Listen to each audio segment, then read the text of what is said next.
Hello, and thank you for choosing this clean, historical Western romance by Emma Ashwood. Before we begin, don't forget to hit that subscribe button. Your support allows us to keep sharing more wonderful stories for free. So grab a cozy spot, kick back, and let this story whisk you away to a different time and place. Enjoy. Copyright Emma Ashwood. The Rancher's Christmas Clause by Emma Ashwood. Chapter 1. Kurt, are you sure about these conditions? They're rather ruthless. David Tate trailed off as his brow creased into a frown. Kurt Stone flinched with the pain that had consumed him for the last few months. He tried to turn to look out the window, but the movement simply required too much energy. Energy he didn't have. He was tired of the pain, tired of feeling weak, and tired of listening to quack doctors with a vial of laudanum in hand telling him he might get better. Kurt wasn't about to be drugged into oblivion, just like he wasn't about to breathe his last breath before he let his ranch go to waste. For the last 45 years, he had worked Stone Ranch. He had started it from the ground and built up a cattle herd that was rumored to be the largest in Arizona. He had built the cabin he lived in with his own two hands and laid every rock in the cattle ring. It had been hard work he wanted appreciated and continued after he allowed the consuming pain to drag him under for good. He turned to his longtime friend and lawyer and nodded. Did you come here to take down my will or to question my decisions? As far as I know, I pay you for the former. You haven't paid me in 10 years, you miserable old man. David teased with half a smile. Kurt had become used to half smiles and sympathetic looks. It was all he had been privileged to for the last few months. Fine, I'll pay you then, but I need to make sure what's in that will happen, David. I don't need your fancy lawyer signature or a priest to confirm it. I need your word, Kurt said heavily. David let out a heavy sigh as he read over the terms of Kurt's will again. I might not agree with these conditions, Kurt, but you have my word. Good. Now git. Can an old man rest on Christmas Eve? Kurt huffed impatiently. Putting his thoughts into words had been one of the hardest things he'd ever had to do, but in his heart he knew he had done the right thing. He doubted his family would ever forgive him, but hopefully in time they would see the wisdom of his decision. Another bolt of pain shot through his abdomen, rendering him breathless. The pain was worse today than before. As if the monster had multiplied, and every one of the monsters was now eating him live. His son, Tucker, had numerous doctors look him over during the last few months, but every doctor had the same diagnosis: chronic gastric upset. In Kurt's mind, that could mean one of 100 things, but in his heart he knew it meant that this would kill him. Regardless of the treatments, the herbs, and even the concoction that Tucker had sourced from a Navajo medicine man, the pain and symptoms persisted. He'd already lost more than half his weight, all his energy, and by the way he was feeling today, his will to live. It might be the morning of Christmas Eve, but for Kurt Stone it felt like his judgment day had arrived. I regret to confirm your suspicions, Kurt. Your pa has indeed passed, the doctor announced formally. Tucker rested his head in his hands as he felt the overwhelming loss wash over him. That morning, when he'd sat with his father after his friend David had visited, Tucker had known his father would not have to suffer for too long. He never thought his suffering would end today. Christmas Eve. In a way, Tucker couldn't help but feel relieved. Watching a strong mountain of a man grow frail and weak had been hard for Tucker, which meant it had to have been 100 times worse for his father. The pain, the vomiting of blood, and the refusal to eat had only increased over the last few weeks. Tucker could see in his father's eyes that he was giving up, although he had hoped that his father would have been able to hang on until after Christmas. He drew in a deep breath and looked up to meet the doctor's eyes. Thanks for coming. I'll have one of the hands see you back to town safely. Thank you, Tucker. My sincerest condolences. The doctor greeted him before he walked out of the cabin. Tucker sat by the fire, realizing that no Christmas would ever be the same again. Stone Ranch would never be the same. Without his father's voice thundering over the flats and the fearful look in the ranch hand's eyes whenever his father arrived unexpectedly, nothing would ever be the same again. But his father wouldn't have wanted him to dwell on the past. He would have wanted him to look to the future. There were funeral arrangements to be made, a ranch to run, and a cold winter to get through. Tucker stood up and only noticed then that David, his father's friend, had arrived. "David, it wasn't necessary for you to come at this time of night. It's Christmas Eve," Tucker said, although he was grateful his father's longtime friend had come. "He was my oldest friend and closest confidant. Of course I came." "I'm sorry for your loss, Tucker," David said, offering him a hug. Tucker shook his head and offered his hand. "I'm not a little boy anymore. I'm 30 years old."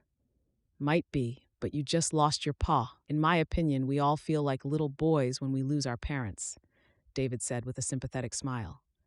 Tucker couldn't disagree. Even so, he paused for a moment before he continued. "He'd want to be buried underneath the large willow by the creek. He said so some time back." "Then we'll bury him there," David agreed. "I'll make the arrangements if you need me to." "I can handle it," Tucker shrugged. "You might just spread word that we'll lay him to rest day after Christmas Day." "I'll do that," David nodded. "Anything else?" "Yeah, I need to see the ranch ledgers. Taking over from Pa should be as seamless as possible, not only for the operation, but for the ranch hands as well." David frowned and dragged a hand through his hair. "About the ranch, Tucker, did he mention something to you?" Tucker shook his head. "No, he was in and out of it since you left this morning. Why?" "I David let out a heavy sigh. "I didn't want to do this tonight, Tucker, but I guess the sooner you know, the better." "Know what?" Tucker demanded. He'd just lost his father. He wasn't in the mood for guessing games. "Your pa's will." David trailed off and pulled a document out of his shirt. "He revised it this morning and asked me to make sure the conditions are followed." "What conditions?" "Darn it, David, spit it out," Tucker demanded impatiently. David waited for a beat before he did just that. "You can't inherit the ranch until you're married." "What?" Tucker cried out, surprised. "What the heck does that mean?" "You know I ain't got no sweetheart, no interest in marrying one either." "He say that?" "Yes. Your pa was very insistent. Until such time you are married, the ranch and all the operations fall to me. I'll be in charge of all expenses, decisions, and auctions." "I'm sorry, Tucker. I told your pa I didn't agree, but it was his last wish. I'm sure you understand that I'd like to honor it." "To heck with that. Find a way around it. I'm not taking a wife, and you're not getting Stone Ranch." Tucker all but barked. "You're right. I'm not getting it. It's already mine." "I'm sorry, Tucker. Like I said, I don't agree with the conditions." His reasoning, he felt it made sense. What was his reasoning? To torture his only son with stupid conditions knowing I won't abide by them? No, Tucker. He reasoned that if you had a wife, one day a family, you would understand the commitment of running a ranch. He felt that if you didn't find a wife before you took over the ranch would become your whole life and you'll never have true joy in your life. "The joy that only family can bring," David explained. "He did it because he believed it was the right thing to do. Everything will be yours, Tucker, in time. He just wanted to make sure you found someone to share it all with before the deed is in your name." "And if I don't," Tucker demanded stubbornly, "then I'm afraid I'll stay protector of Stone Ranch until such time. If you don't marry by Christmas Day next year, I am instructed to sell the ranch and give the proceeds to the needy." David shook his head. "I'll leave you to grieve now. We'll talk more after the funeral." "I'm truly sorry for your loss, and I wish things were different." Tucker huffed. "Sure you do. You just gained control of the largest cattle operation in the region. Forgive me for not believing you." David shook his head and left. Tucker took a seat by the fire and let out a soft cry of frustration. Why on earth would his father have added such a ridiculous clause to his will? Not only did his father die, but he left him this horrific Christmas gift. Tucker might be a fool, but he wasn't foolish enough to take a wife. As Christmas Eve turned into Christmas Day, Tucker was still by the dying fire, tears streaming down his face. Chapter 2. I need new watering holes for the cattle in the interior camps. I need hay for the infirmary, and I need gloves for all my hands. I'm selling all the young bulls at auction next week, and the roof of the cabin is leaking," Tucker finished, out of breath. Over the last 15 months, he had learned that asking permission from David was a little easier if he did it as quickly as possible. David had not once argued with Tucker about expenses or denied him money when he needed it, but it was simply atrocious to go begging to his father's friend when everything should belong to him. "How many bulls do you intend on taking to auction?" David asked as he wrote a check. "About 100. "Why do you want to take 'em yourself?" Tucker snapped. David set his pen on the desk and turned to Tucker with an irritable look. "Although you might not believe it, I find this situation just as unpleasant as you do. If it were up to me, I'd hand you the ledgers and be done with it." "You're the lawyer. Why don't you?" Tucker challenged him. "Because it was your pa's last wish. Just find a wife, Tucker. That way you can go ahead on your own without asking my permission. I hate the way things have become between us. I used to consider us friends. I am your godfather, after all." "Just give me the darn check," Tucker scoffed. "I'm not planning on finding a wife anytime soon, so I guess we're just stuck with each other." David held out the check and met Tucker's gaze head on. "You can't compare all women to your ma, Tucker. Not all women run off. Remember the Christmas clause. You must marry 1 year and 1 day after your father's death, Christmas Day. Otherwise, I have to sell this place." Tucker didn't bother to answer. Sometimes he forgot that David had been his father's friend much longer than Tucker had been around. "Goodbye, David." Once Tucker had dealt with his business in town, he mounted his horse and headed back to the ranch. As David had wanted, his words stayed with Tucker. Was his mother really the reason Tucker had such an aversion to love and marriage? As he rode through the hills and rocky outcrops, Tucker found himself remembering the woman that once used to be his ma. She had been pretty, at least in the eyes of a 6-year-old. Her voice had been sweet, not as gruff as the hands at the ranch, and she had always smelled nice. She had sung to Tucker every night when he'd gone to bed, until the day she left. At the age of 6, Tucker had believed his father when he'd told him that she'd left to visit a friend. But after a year, Tucker had begun to wonder if his mother would come back. When he'd questioned his father had simply said they didn't need her. When Tucker turned 16 and broke in his first colt, his father had sat him down on the porch with a brew and told him the truth. His mother had not gone to visit a friend. She had been fooling around with Eli Black, his father's head ranch hand. When his father had caught them, he had given them a choice. Either Eli Black left before dawn, or they both left. Anna Stone had left before dawn, riding double with a ranch hand that had no more to his name than his saddle. Learning that his mother had left him, the ranch, and his father behind for another man had hardened Tucker against the romantic notions of marriage and love. If a woman could so easily bear a child with one man and then run off with another, then they weren't worthy of his time. Tucker had felt that way ever since. There had been a time or two that a girl had caught Tucker's eye, but no girl had ever made him feel differently about love or commitment. He hadn't fallen prey to their beauty or their wiles, and wasn't planning on falling for them now. It was for that reason that his father's will didn't make sense to him in the least. His father understood better than anyone that love wasn't to be depended on, so why force Tucker to take a wife? He respected David for wanting to respect his father's dying wish, but he couldn't help but feel anger towards his father for putting both Tucker and David in such an impossible situation. Did his father put that condition in his will because he knew that Tucker would never marry? Was it his father's way of stopping Tucker from taking over the ranch? The more he thought about it, the angrier he became. He had followed in his father's footsteps his entire life, and now he couldn't help but wonder if his father lacked the faith in him to run Stone Ranch. Tucker didn't want to abide by the terms of his father's will, but he was beginning to realize if he ever wanted his name on the deed to Stone Ranch, that he didn't have much choice.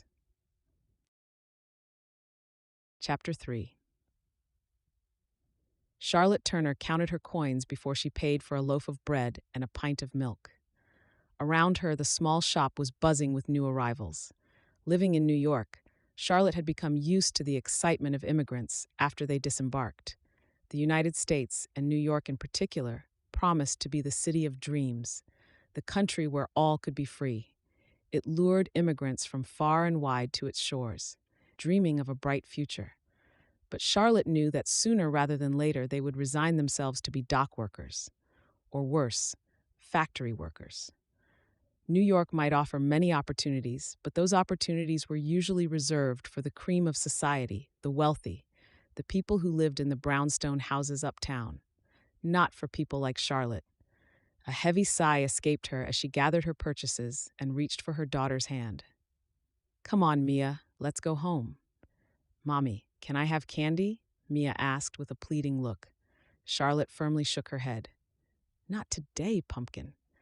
She had heard some Italians call their daughter Mia one day soon after she realized she was with child. She did not know if it was the child's real name or an affectionate nickname, but she fell in love with it. It was the only choice when her daughter was born. Leaving the noise behind, Charlotte and Mia walked home. They lived in a run-down tenement apartment, and their landlord charged more than double the amount the accommodation was worth. The landlord didn't care about leaky roofs or moldy walls. He didn't even care that doors were barely hanging on to their hinges or that the stairs were beginning to creak underfoot. But he did care about the rent. He was never late on collecting the rent. There had been a time when Charlotte hadn't been worried about the rent or the leaky roof or the moldy walls, a time when her husband had taken care of all those things. Charlotte simply had to concern herself with raising their little girl. John had been a wonderful father, and although he had never been a wealthy man, he had put in long hours at the dock to be able to provide for his family. He had worked himself up to a shift manager, which meant a raise in his wages as well. There had been talk of another promotion shortly before the accident, a promotion that would have meant they could move out of the dreadful tenement apartment building and find a nicer place in which to live. But then John had the accident. Charlotte wasn't completely sure what had happened. All she knew was that her husband had lost his life at the docks. The shipping company had paid her a half year of John's wages, which made Charlotte wonder if the shipping company hadn't been at fault. But she hadn't had time to grieve her husband or to consider how he passed, because suddenly she was responsible of their home and their daughter, and for providing for both of them. It had been a little more than a year since John had passed, and Charlotte was struggling to make ends meet. The payment she had received had long since run out between the rising cost of living and the rent increase imposed by their landlord. For the last few months, Charlotte had been taking in sewing jobs for an extra income, but regardless of how many clothes she sewed or pants she mended, she simply couldn't stay ahead of the expenses. Charlotte had never regarded herself as desperate, but she was becoming very close to crossing the line. She had tried to find gainful employment, but the wages were so meager that if she paid for childcare, she would walk out with less than she earned now by sewing from home. She knew it wasn't a permanent solution, but for now, it was all Charlotte could do. Mia had fallen asleep, and Charlotte allowed herself a few moments of peace and quiet. Plosempers. The new neighbors were arguing, and she could hear every word through the paper-thin walls. Her previous neighbor, Annalise, had left for the West 4 months ago. Charlotte still couldn't fathom how Annalise had boarded a train to marry a man she hadn't ever met. But her friend had made it clear that it was her chance at a new beginning. In fact, she'd encouraged Charlotte to do the same. Charlotte had laughed at her at the time, but now she wondered if Annalise hadn't been right. Perhaps finding a husband in the West was the answer to her problems, someone who could provide for her and Mia, and she could finally leave this horrible apartment and the broken dreams of the past behind in New York. She quickly shook her head, pushing the random thoughts aside. Marrying a stranger would only add to her problems, not solve them. Chapter 4. "So what you gonna do?" Lance Brown asked on horseback. Tucker glanced over at his best ranch hand and longtime friend. "'Bout what? 'Bout the fact that you can't even run these cattle to auction without David's say-so?" Lance shot back. Tucker let out a gruff huff of impatience. "I don't ask for his permission, I tell him." "Still, if he says you can't, Lance pointed out. "Don't remind me. Tucker kicked his spurs back and sent the horse flying towards a stray bull. He circled the bull until he managed to coax him back to the rest of the herd. When he fell into place beside Lance again, he knew Lance wasn't about to change the subject. All I'm saying is, I've never known you to back down from a challenge, and seems to me you're simply rolling over on your pay's conditions of the will, Lance pointed out. I'm not rolling over, I simply refuse to get married. Let David run the ranch. That's what Pa wanted, Tucker snapped. Your pa didn't want that, you old coot. Your pa wanted you to take over. He just wanted you to have something more in your life than just cattle. Don't be a smart mouth, Lance. I pay you to run cattle, not to lecture me, Tucker said with a firm look. Instead of Lance backing down, he had the opposite reaction. Lance burst out laughing, holding the reins with one hand. You really think that look or that tone's gonna work on me? Then you clearly haven't known me long enough, Lance teased. This smart mouth ain't trying to work you up. I'm simply trying to give you a solution to your problem. Really? Do you have a wife waiting in the wings? Tucker's voice was weary. He was tired of the will and the control his father had given to David. He was tired of trying to find a way around it, and tired of realizing over and over again that he might never own the deed to Stone Ranch. Nope, but I do got a suggestion so you can line up a few and choose the best one. I'm not marrying a soiled dove, Tucker warned.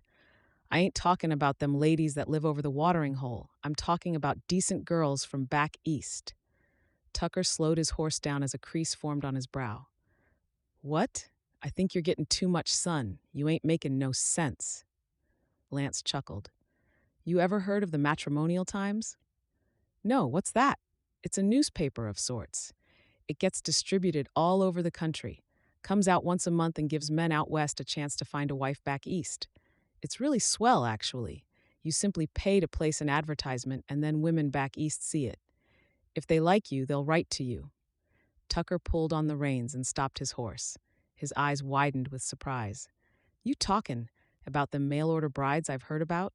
Didn't the barber get himself one of those? Yeah, he did. I'm hoping to get one myself, to be honest, Lance admitted with a grin. Been writing to a girl from Boston now for going on 2 months. You're crazy. You know that? I ain't about to get married, and definitely not to a stranger, Tucker said, shaking his head. Tucker, you said it yourself. You don't believe in love, marriage, and all that stuff. So this is the perfect solution to your problem. You can find a girl who is just as desperate to be married as you are. You can provide her with a home and provide for her, and in turn, she will help you secure control of Stone Ranch. It won't be a union of love and foolish notions. Rather, it would be a reasonable arrangement between two consenting adults, neither of whom are looking for love. Tucker trailed off as he considered his friend's suggestion. You said it in work? You think it can work? What if David finds out it's a marriage of convenience? Wouldn't he go against it? I doubt your pause will stipulated that you have to pass some foolish test of love. You just have to be married before Christmas. Lance shrugged with a cocked brow. It's just an idea. I can see how hard it is on you to run everything past David. This is a way for you to get out from under his thumb. Tucker thought for a while, before a smile curved his mouth. It just might be. Chapter 5. For another month of living off sour milk and moldy cheese, Charlotte knew she was letting Mia down. Her husband would have wanted her to care for their daughter, not to live in an apartment that was detrimental to their health and without enough food or money for new clothes. She kept thinking about Annalise and the new life she had found for herself out west. Although Charlotte had been against the idea of becoming a mail-order bride at first, she couldn't help but come to think that she had no real option, unless she moved in with her Aunt Mabel. Mabel was her mother's sister, a cold, aloof, and stern woman who had never found love or borne children. She lived off the estate she inherited from a distant uncle and had never had a day's financial worries in her entire life. Charlotte appreciated that Mabel would be willing to take her in, but she also knew that Mabel would remind her of it every single day. Mabel wouldn't ever impose her disappointment on Mia, but Charlotte was a different matter entirely. When Charlotte had married John, Mabel had been the first to complain. They only saw each other once a year on Mabel's birthday, and even that was too much contact for Charlotte. Mia, of course, doted on her aunt, but Mia was still young and had to realize Mabel's true nature, which left her with only one other option: finding a husband who would provide for herself and for Mia. Charlotte threaded a needle to continue mending the coat she was working on. Sewing was mindless work, work that allowed her mind the freedom to roam as she worked. She had barely threaded the needle through the fabric when there was a knock on the door. A heavy weight settled over Charlotte's shoulders as she glanced toward the door. She wasn't expecting customers or visitors, which meant it was the landlord. Again. She had short paid over the last 2 weeks, and although she had promised to catch up on her payments, he was ruthless. An envelope was pushed underneath the door with a firm call. 30 days. Charlotte set down her needlework and collected the envelope from the floor. "Did someone send us a letter?" Mia asked, rushing to her side. Charlotte smiled at her daughter, forcing herself not to reveal her concerns as she tore open the envelope. Inside was exactly what Charlotte had feared: notice. She had 30 days to pay the outstanding money and to cover 1 month ahead, or she would be evicted. Charlotte bit back the tears that burned her eyes. She knew there was no way she could gather that amount of money in time. The landlord knew it as well, which means she had 1 month before she and Mia would be homeless. Charlotte set the letter down on the table and grabbed her coat. "Come on, Mia, we need to go to the store." "We were there yesterday?" Mia asked, confused as Charlotte helped her with her coat. "I know, honey, but Mommy forgot something," Charlotte explained. Desperate, afraid, and praying for a miracle, Charlotte walked to the closest shop. She scoured the newspaper stands until she found the publication she was looking for. It was expensive, but hopefully the expense would pay off, she reassured herself as she paid for the newspaper. A short while later, she was back at home, but instead of mending the coat she was being paid to do, Charlotte made herself a cup of tea and set about to read the Matrimonial Times. When she and John had fallen in love, it had all happened so naturally that searching through advertisements for a future husband simply felt awkward. But Charlotte only had to glance over at Mia playing with her doll to know that this was her only option. There were so many different advertisements, so many different men with different requirements. Some were younger than Charlotte, others seeking someone with whom to start a family, and then there were those seemingly needing a free work hand rather than a relationship. Charlotte had to remind herself a few times that she wasn't looking for love. Finally, her eyes fell on one advertisement in particular. She wasn't sure what it was about the advertisement that made her curious about the man seeking a wife. Handsome, wealthy rancher seeking wife. Tucker Stone is the sole heir and owner of the largest cattle operation in Arizona. Tucker is looking for a sensible young woman to become his wife, someone who doesn't expect romance, flowers, and moonlight walks. As a rancher, Tucker is focused on running his cattle and would appreciate ladies who enjoy keeping to themselves and housekeeping. Tucker doesn't expect his future wife to work on the ranch beyond cooking and minor chores.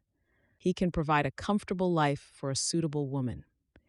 If you feel that you are the woman Tucker Stone is searching for, please write to him. The advertisement was cold, almost businesslike. It was not indicative of Charlotte's thoughts of the character of her next husband.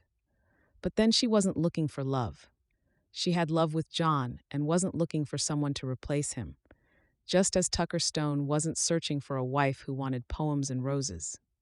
Perhaps that's why Tucker's advertisement had caught her eye. It seemed he simply wanted a companion, someone to keep his home and cook for him, someone who didn't expect too much attention, and someone who understood that his ranch work came first. Just like Mia would always come first with Charlotte. Charlotte glanced over at her daughter and hesitated for another moment before she gathered a pen and a sheet of paper. Perhaps Tucker Stone was the answer to her prayers. She had only 1 month to find a suitable husband that could save her and Mia from a life on the streets. She wasn't sure if Tucker was that man, but she wouldn't know if she didn't write to him. She drew in a deep breath before she began to write. Chapter 6. Got a letter here with your name on it, Lance said as he brought his steed to a stop in front of the porch. Well, it ain't ranch business, that's for sure. David gets all them letters. Tucker shrugged. Lance pulled the letter out of his pocket. Don't think it's business. Real pretty handwriting. Tucker caught the letter as Lance tossed it to him from the back of his horse. A frown creased his brow as he read his name on the front. Lance was right. It was really pretty writing. You don't think. Lance's laughter rang out in the warm spring afternoon. I do think. It's been a month since you placed your impersonal advertisement. Might be some girl out east just might like your hard-assed offer of romance. I'm not looking for romance, remember? I'm looking for a wife, Tucker reminded him. Lance had insisted on rewriting the advertisement after he read it, but Tucker had refused. He didn't want some deluded woman showing up on his ranch imagining a happily ever after with romance and babies. He needed a wife, not a fool. Well, might be you just found her. Try and be charming when you reply. Don't scare her off, Lance warned him. I'll be myself. No use in pretending to be anyone else, Tucker replied.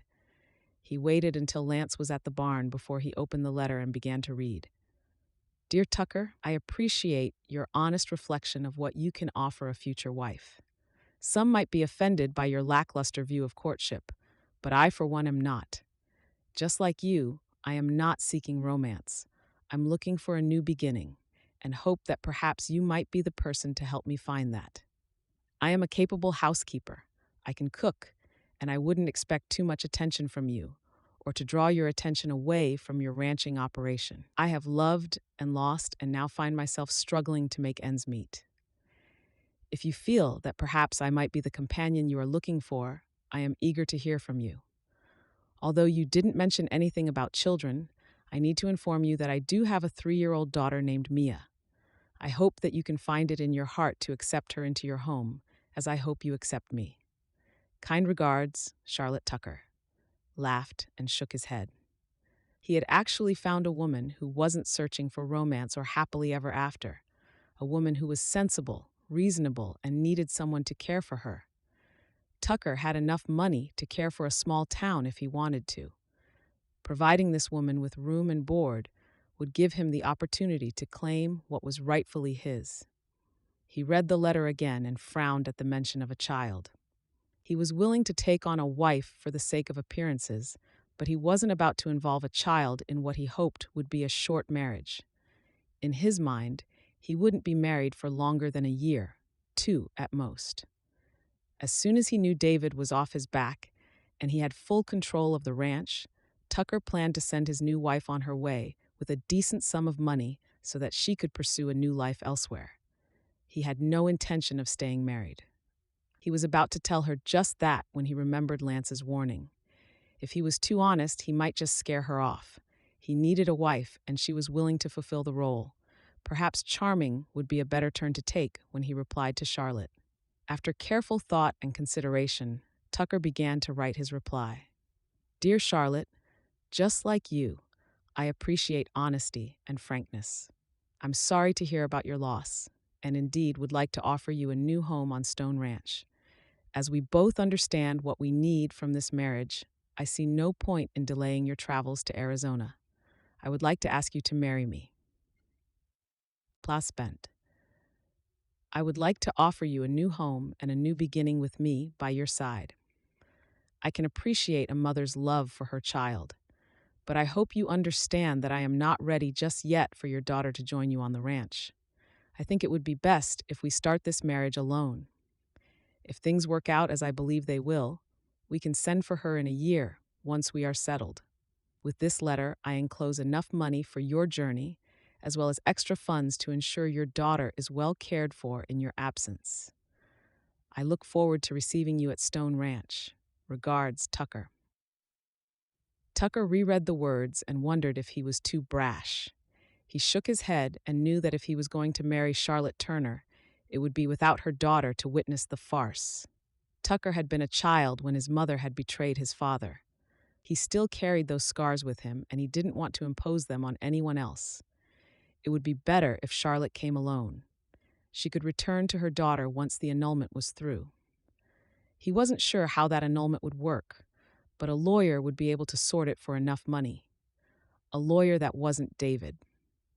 Satisfied with his decision, Tucker added cash to the envelope and sealed it to be mailed in the morning. Chapter 7.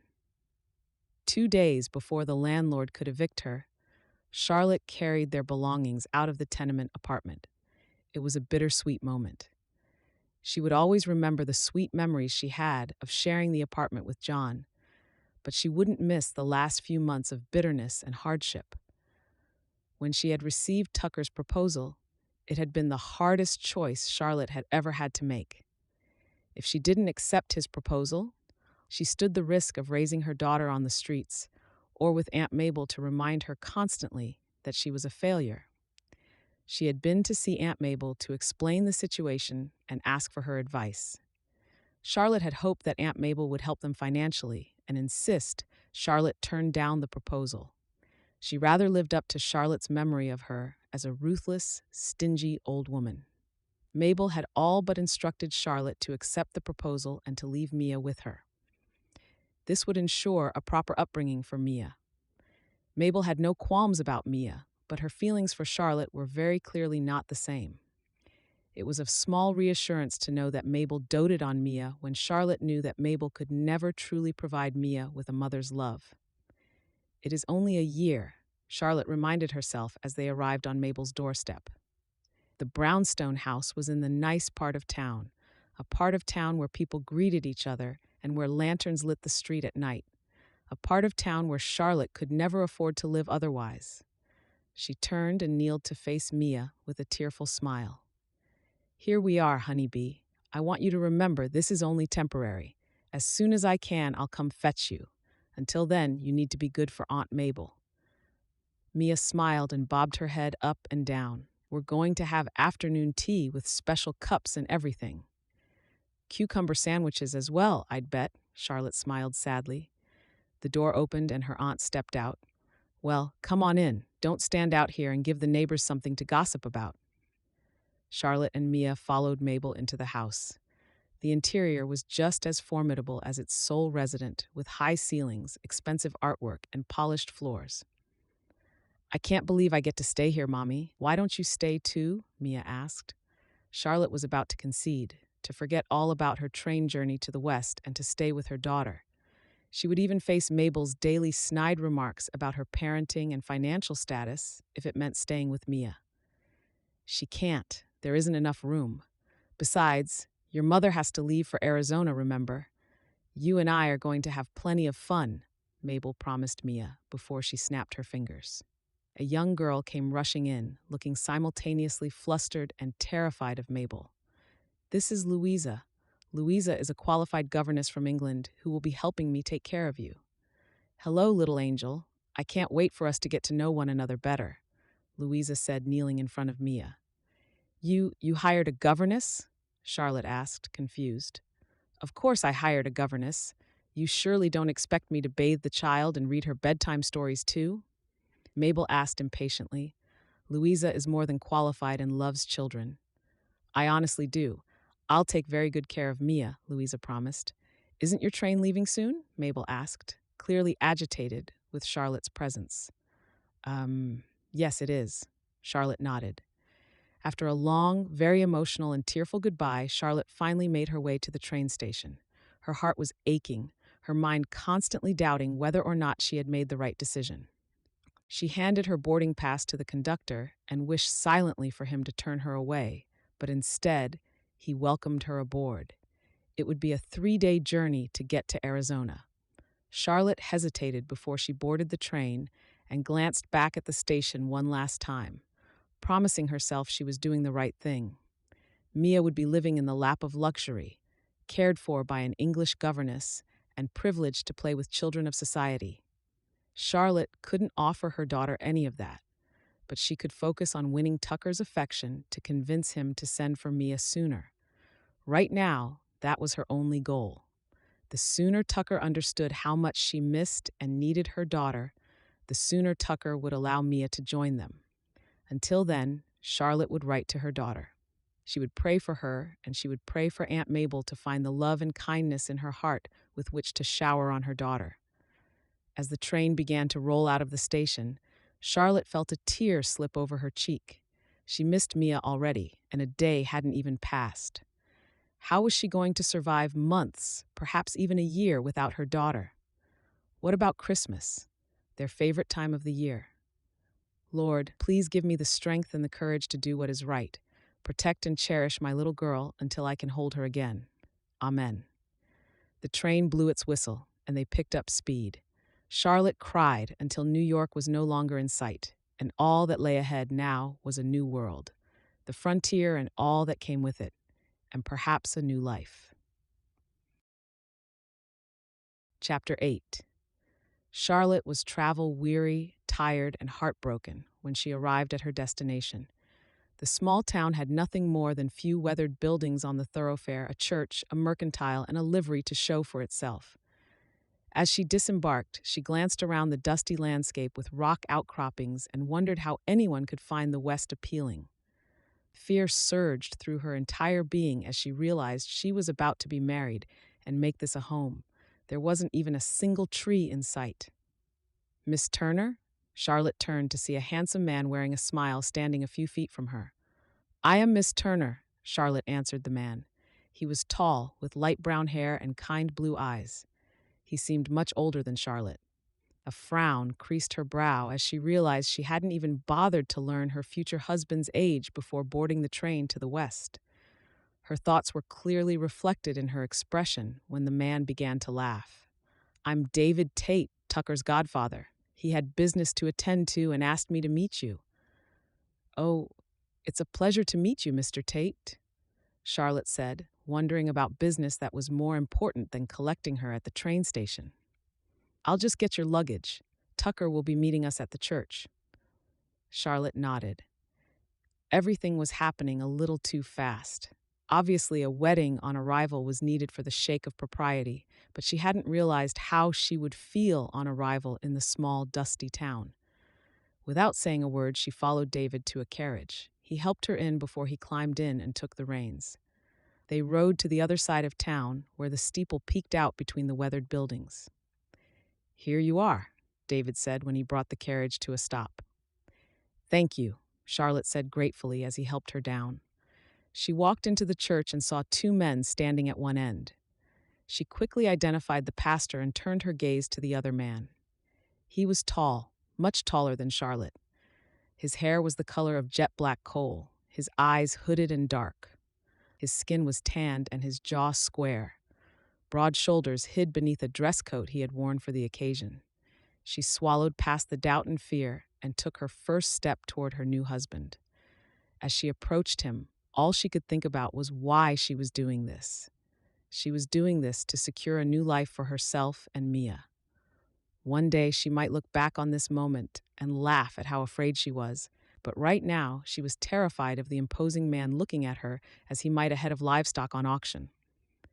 "Hello," Charlotte said with warmth when she reached him. "Pleasure to meet you. I'm Tucker Stone." He held out his hand with more formality than a judge in a courtroom. "Yes, a pleasure." Charlotte's voice was barely more than a whisper. "Now that the introductions have been made, shall we begin?" the pastor asked with a curious smile. Both Charlotte and Tucker nodded. The ceremony was not at all similar to the one she had shared with John 5 years ago. It was impersonal, the vows cold and unfeeling, and her husband's eyes did not meet hers once during the entire ceremony.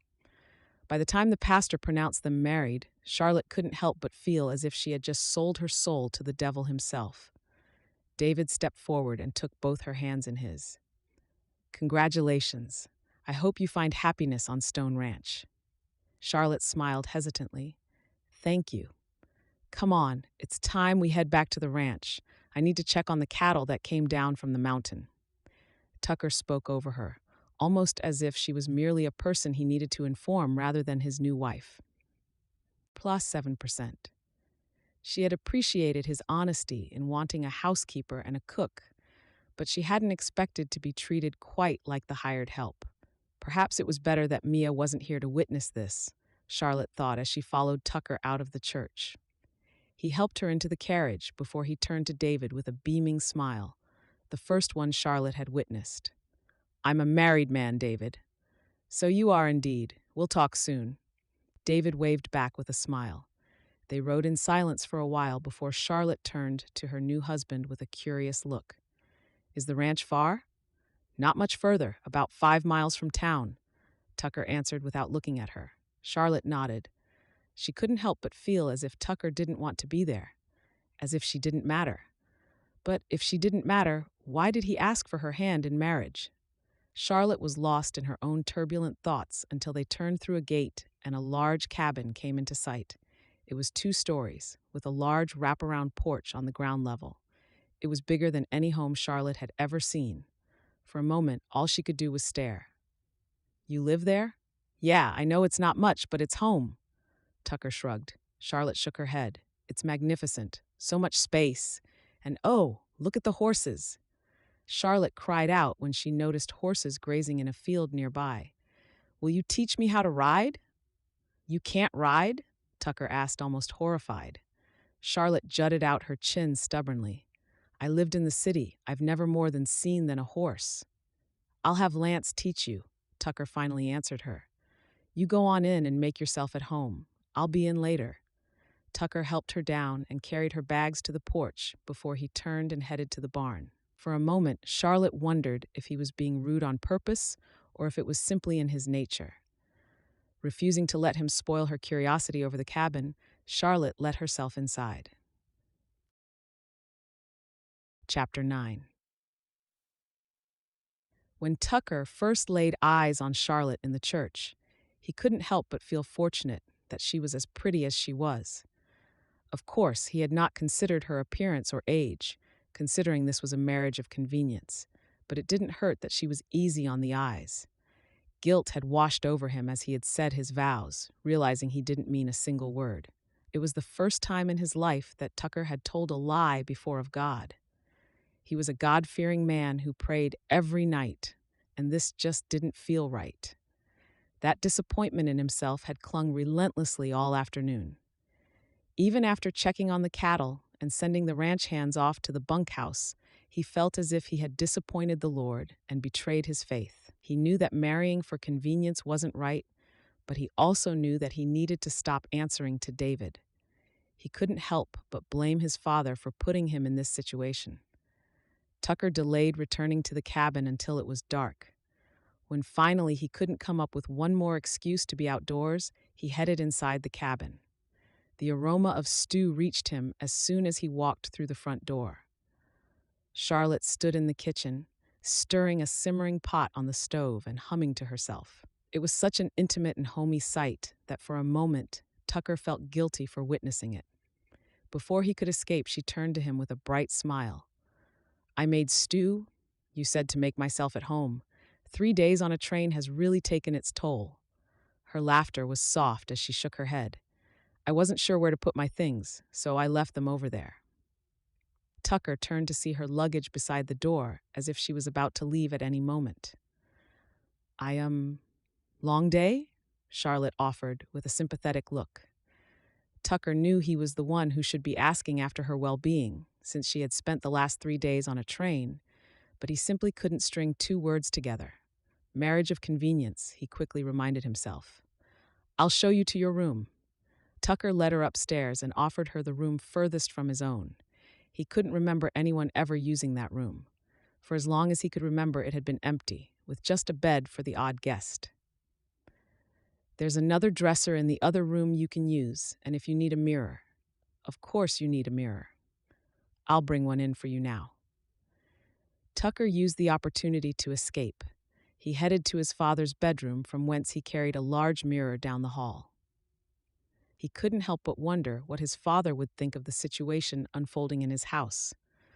Not only had Tucker found a way to bypass the terms of the will, but he now had a wife living in his home. One he had no intention of ever developing any feelings for or connection to. He remembered his mother and vowed never to let a woman walk out on him like his mother had walked out on them. "Here you go." Tucker set the mirror down and headed downstairs. He didn't want to spend any more time with her than he needed to. While she continued cooking dinner, Tucker sat on the porch, nervously rocking back and forth. He wasn't sure what he was supposed to do, but making conversation with her would give her false hope.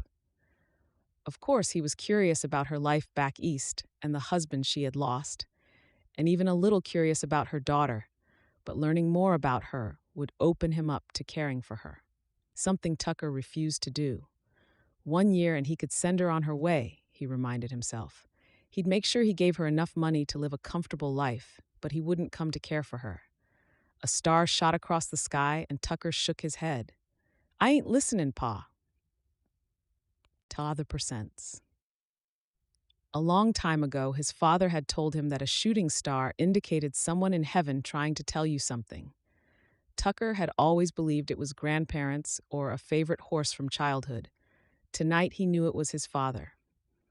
But he wasn't about to be reminded of the shambles he had just created on Stone Ranch. Instead, he stood up and walked inside, grateful to find dinner on the table. He took a seat and glanced at Charlotte briefly before he bowed his head in prayer. Once he had finished his silent prayer, he began to eat. He could sense Charlotte's unease from his side of the table and felt guilty over it. But the sooner Charlotte realized that he was offering a home and not a relationship, the better for both of them. Once he had finished eating, he almost allowed himself to voice a compliment. After cooking his own meals and eating his father's cooking for most of his life, the stew was the best he'd ever tasted. It was hearty and flavorsome and unlike any attempt Tucker had ever managed on his own. But he didn't compliment her.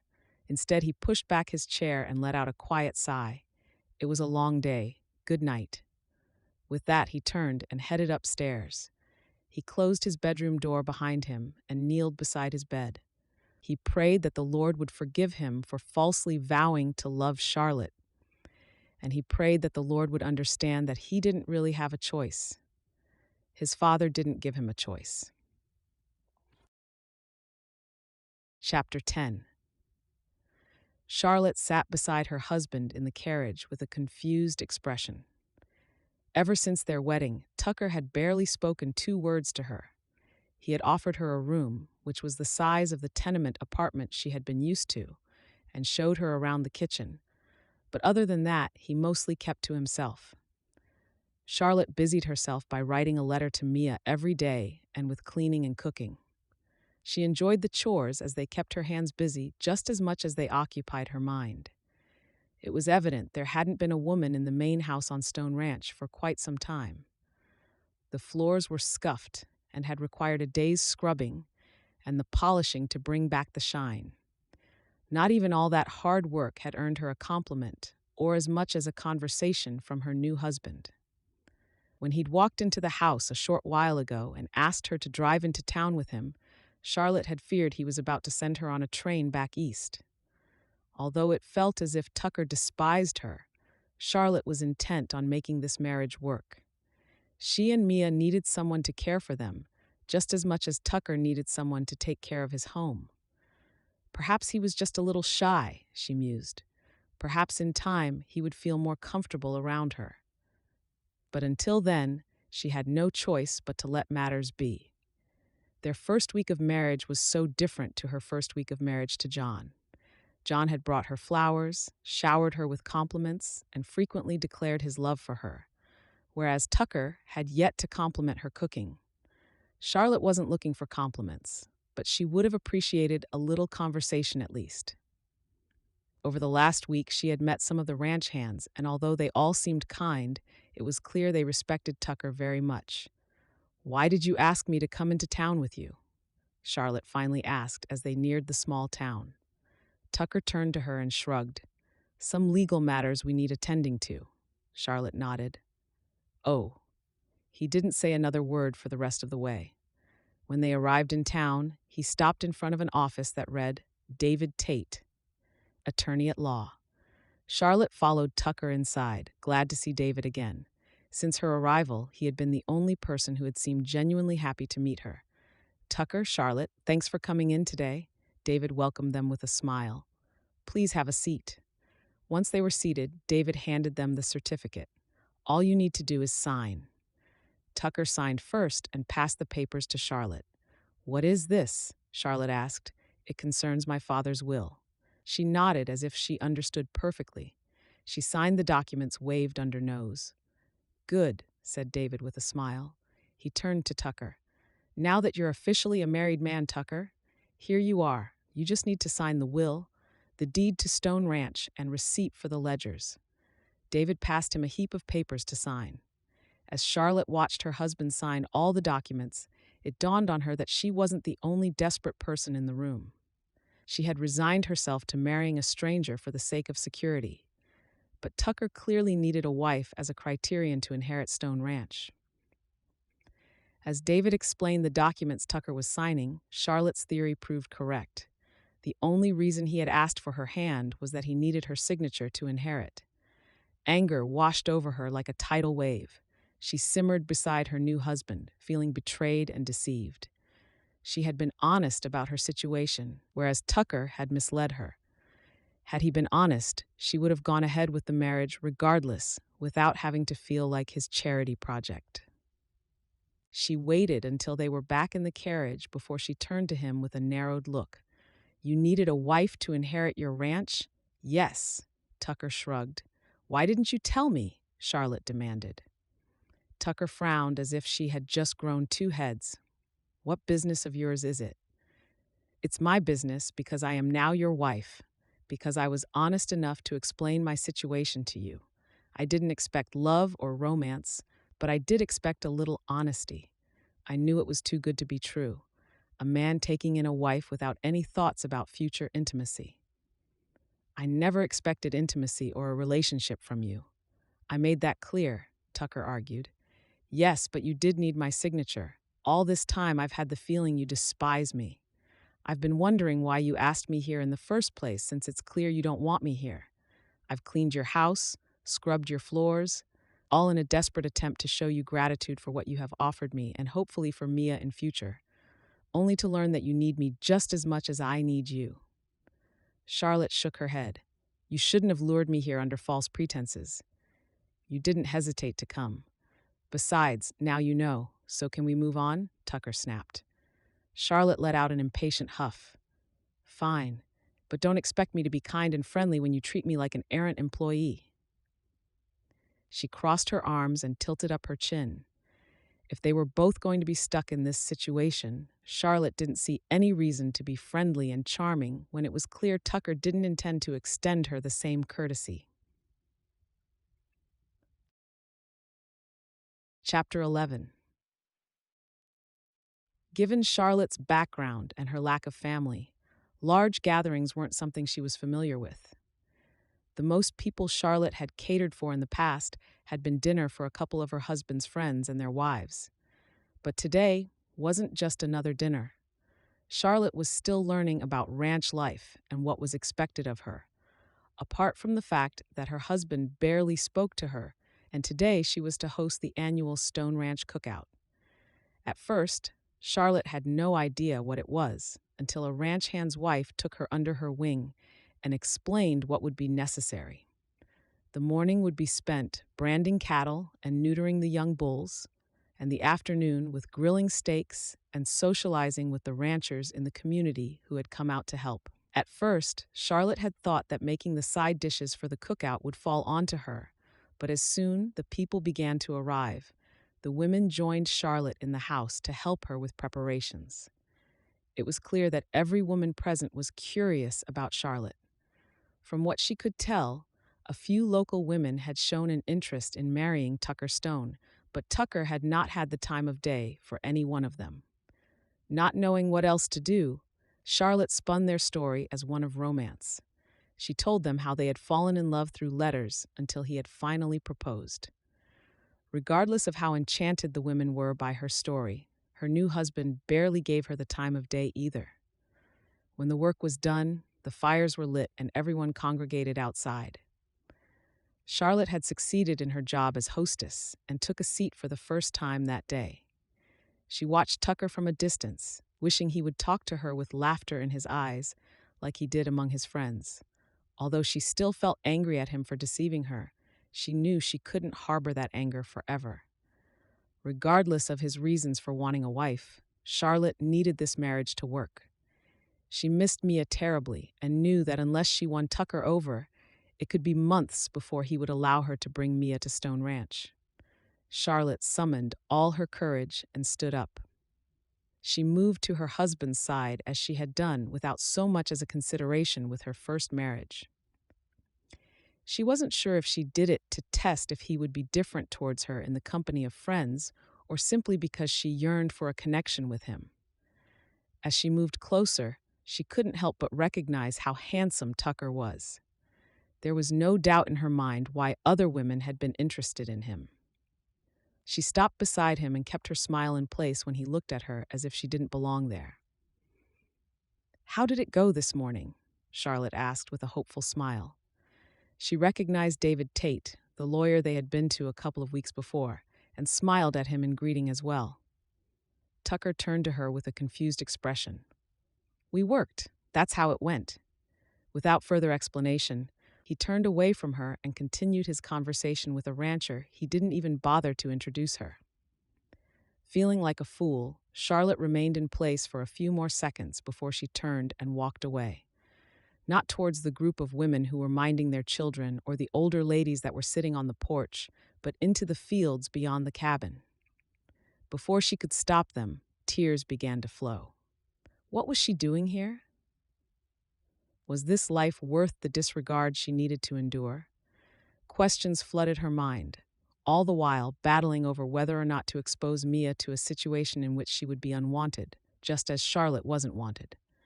But the reality was that she had no choice. She was not prepared to ever expose her daughter to life in a dank tenement apartment with moldy walls and a slice of bread every third day. As for Aunt Mabel, she was only an option to care for Mia because Charlotte was left without choice. Living with Aunt Mabel indefinitely was sure to be a recipe for disaster. "Beautiful, isn't it?" Charlotte turned at the sound of a voice to find an elderly gentleman behind her. Even standing in the middle of a field, David Tate seemed to command respect. She quickly turned away, not wanting him to see her tears. "Yes, yes, it is." He moved to her side without daring to meet her gaze. Instead, he gave her the privilege of wiping away her tears without a spectator. They stood in silence for a long while before Charlotte ventured to speak. "I should get back." David nodded and let out a heavy sigh. "You shouldn't allow Tucker to upset you so." Charlotte turned to David with a questioning look. "I shouldn't? He's my husband, but he treats me like an errant child, or worse, a maid." "Come, let's take a walk," David invited, offering the crook of his elbow. "I've known Tucker since he was born. I might be able to shed a little light on his behavior." David Tate was old enough to be her father, so Charlotte didn't see any harm in taking a walk with him. Perhaps a little light was what she needed to make this marriage work. Tucker's father, Kurt, was my long-standing friend and confidant. We met as young men eager to make our mark in the West and somehow ended up in this small town together. He started a ranch, and I decided every small town needed a lawyer. I headed back east and used my inheritance to get my law degree. When I returned, Kurt had already started making a name for himself in the world of ranching. "He sounds like a formidable man," Charlotte commented as they moved further and further away from the homestead. "Oh, that he was indeed," David agreed. Then he met Anna. Anna was traveling through with her parents. Her father had come to open the bank before he would move on to the next town. But in a matter of months, and after a whirlwind courtship, Kurt proposed. They were in love and young and had the world at their feet. "Tucker's mother?" Charlotte asked to make sure she was following the story. "That's right. But Anna was a wonderful mother and wife, but it always seemed as if she wasn't completely happy on the ranch. Anna kept trying to throw dinner parties as they do back east, and ordered fancy dresses as if the ranch life just wasn't good enough for her." "It's an adjustment, although I've never had dinner parties or pretty dresses," Charlotte admitted. David smiled at her warmly. "You're pretty enough without the dresses." He let out a sigh as he continued to tell the story. But after Tucker was born, Anna became even more restless. At first, Kurt confided in me that he thought she hadn't been ready to become a mother, but soon we realized that Anna was thoroughly unhappy with her life. She longed for the adventures she had with her parents, traveling across the country. She longed for the culture of the city and began to beg Kurt to sell the ranch. I can't imagine Kurt was pleased with that. Not at all. The years rolled over one into the next, and before we knew it, Tucker had turned 8. Anna began to act differently at about that time. She seemed happy and content, and of course, Kurt thought it was because Tucker didn't need as much attention anymore. She had more time to herself because Tucker began to help his father on the ranch. No one realized the reason for her change in disposition was that she had found a new source of adventure in the form of a ranch hand that only arrived on the ranch a few months before. David shook his head, disappointment shining in his eyes. "Why are you telling me this? Surely it's private family matters?" Charlotte asked, a little surprised by David's story. "Because to understand Tucker, you need to understand his past," David said simply. "I won't bore you with the details, but before anyone found out, Kurt woke up one morning with a note on his bed revealing the truth. Anna left him and Tucker for a traveling ranch hand, claiming that she never really loved him and that she wasn't cut out to be a mother either." "No," Charlotte cried out, horrified. "What mother could just walk away from her child?" "Tucker's," David shrugged. "Ever since the day his mother left with that ranch hand, Tucker lost his faith in women. He was abandoned by the woman who was meant to love him forever, and somehow, I guess he stopped believing in love altogether." "That's very unfortunate. Love can be so rewarding. I take it you've been in love before?" "I have. I was married. I have a 3-year-old daughter," Charlotte admitted. "I accepted Tucker's proposal because, after my husband passed away, life has been very hard." "I see," David said without a hint of judgment. "So you can understand now why Tucker hasn't courted. He simply doesn't believe that love can last or that women can be loyal." "But not everyone is like his mother," Charlotte trailed off. "And that is what his father was trying to prove when he wrote his will. Kurt feared that Tucker would never open up his heart to love, and by forcing him to take a wife, he hoped that Tucker would in time open his heart and realize that love can be rewarding and most of all trustworthy. That's why he needed a wife." Charlotte trailed off, realizing the reasoning behind the will. "Yes, and that's why I am asking you to be patient. Tucker has spent years hardening his heart against love. It might take time for him to allow those defenses to fall. But I can't spend the rest of my life feeling like I'm in his way."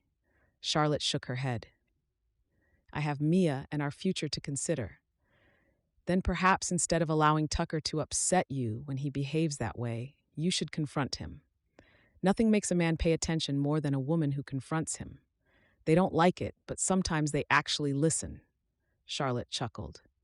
"I think if I confront Tucker, I might find my way on the first train back east. If that happens, I'll make sure you and Mia are taken care of," David promised. "But I can tell you now that Tucker is a good man, one of the finest men I know, and from what I've seen of you, I think you'll make a fine pair. You're the type of woman Kurt would have approved of." "I'm not sure about that." Charlotte shook her head. "I'm down on my luck, a mother, and I have nothing working in my favor at the moment. You have faith and you have God. Let him guide your heart. He wouldn't have brought you all the way out here if he didn't have a plan for you." David pointed out with a kind smile. "I sometimes feel as if he's forgotten about me," Charlotte confided.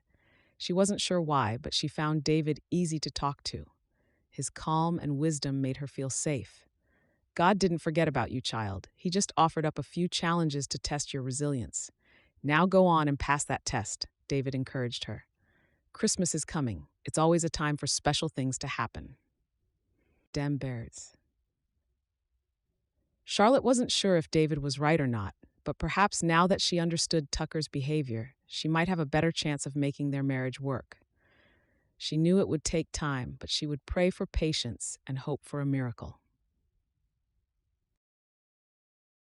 Chapter 12.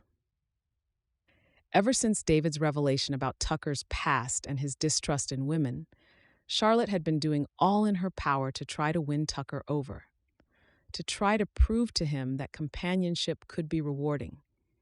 She hadn't made any inroads just yet. She ignored his jibes and rude comments. When he treated her as if she didn't matter, she tried not to let it affect her as much. For some reason, David's words kept echoing in her mind. He needs someone like you. You'll make a perfect pair. She couldn't fathom why David would think that, especially since her presence seemed like nothing more than a nuisance to her new husband.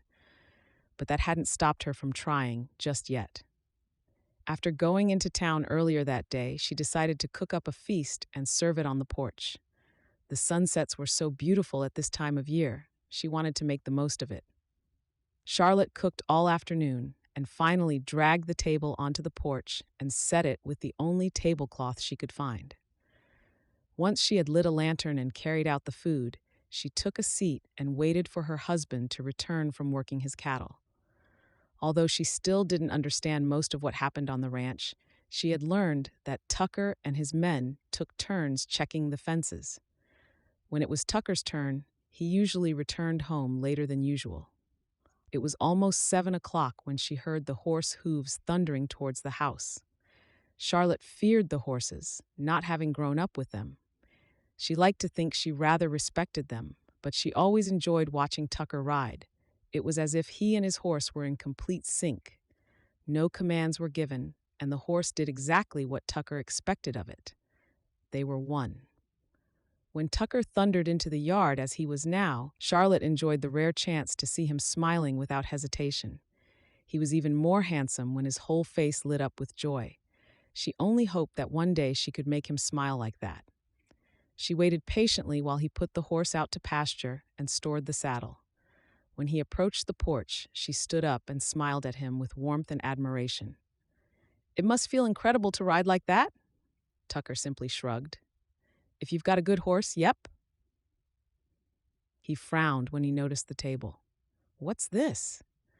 "I thought we might have our supper on the porch. It's such a lovely evening and the sunsets here are simply breathtaking.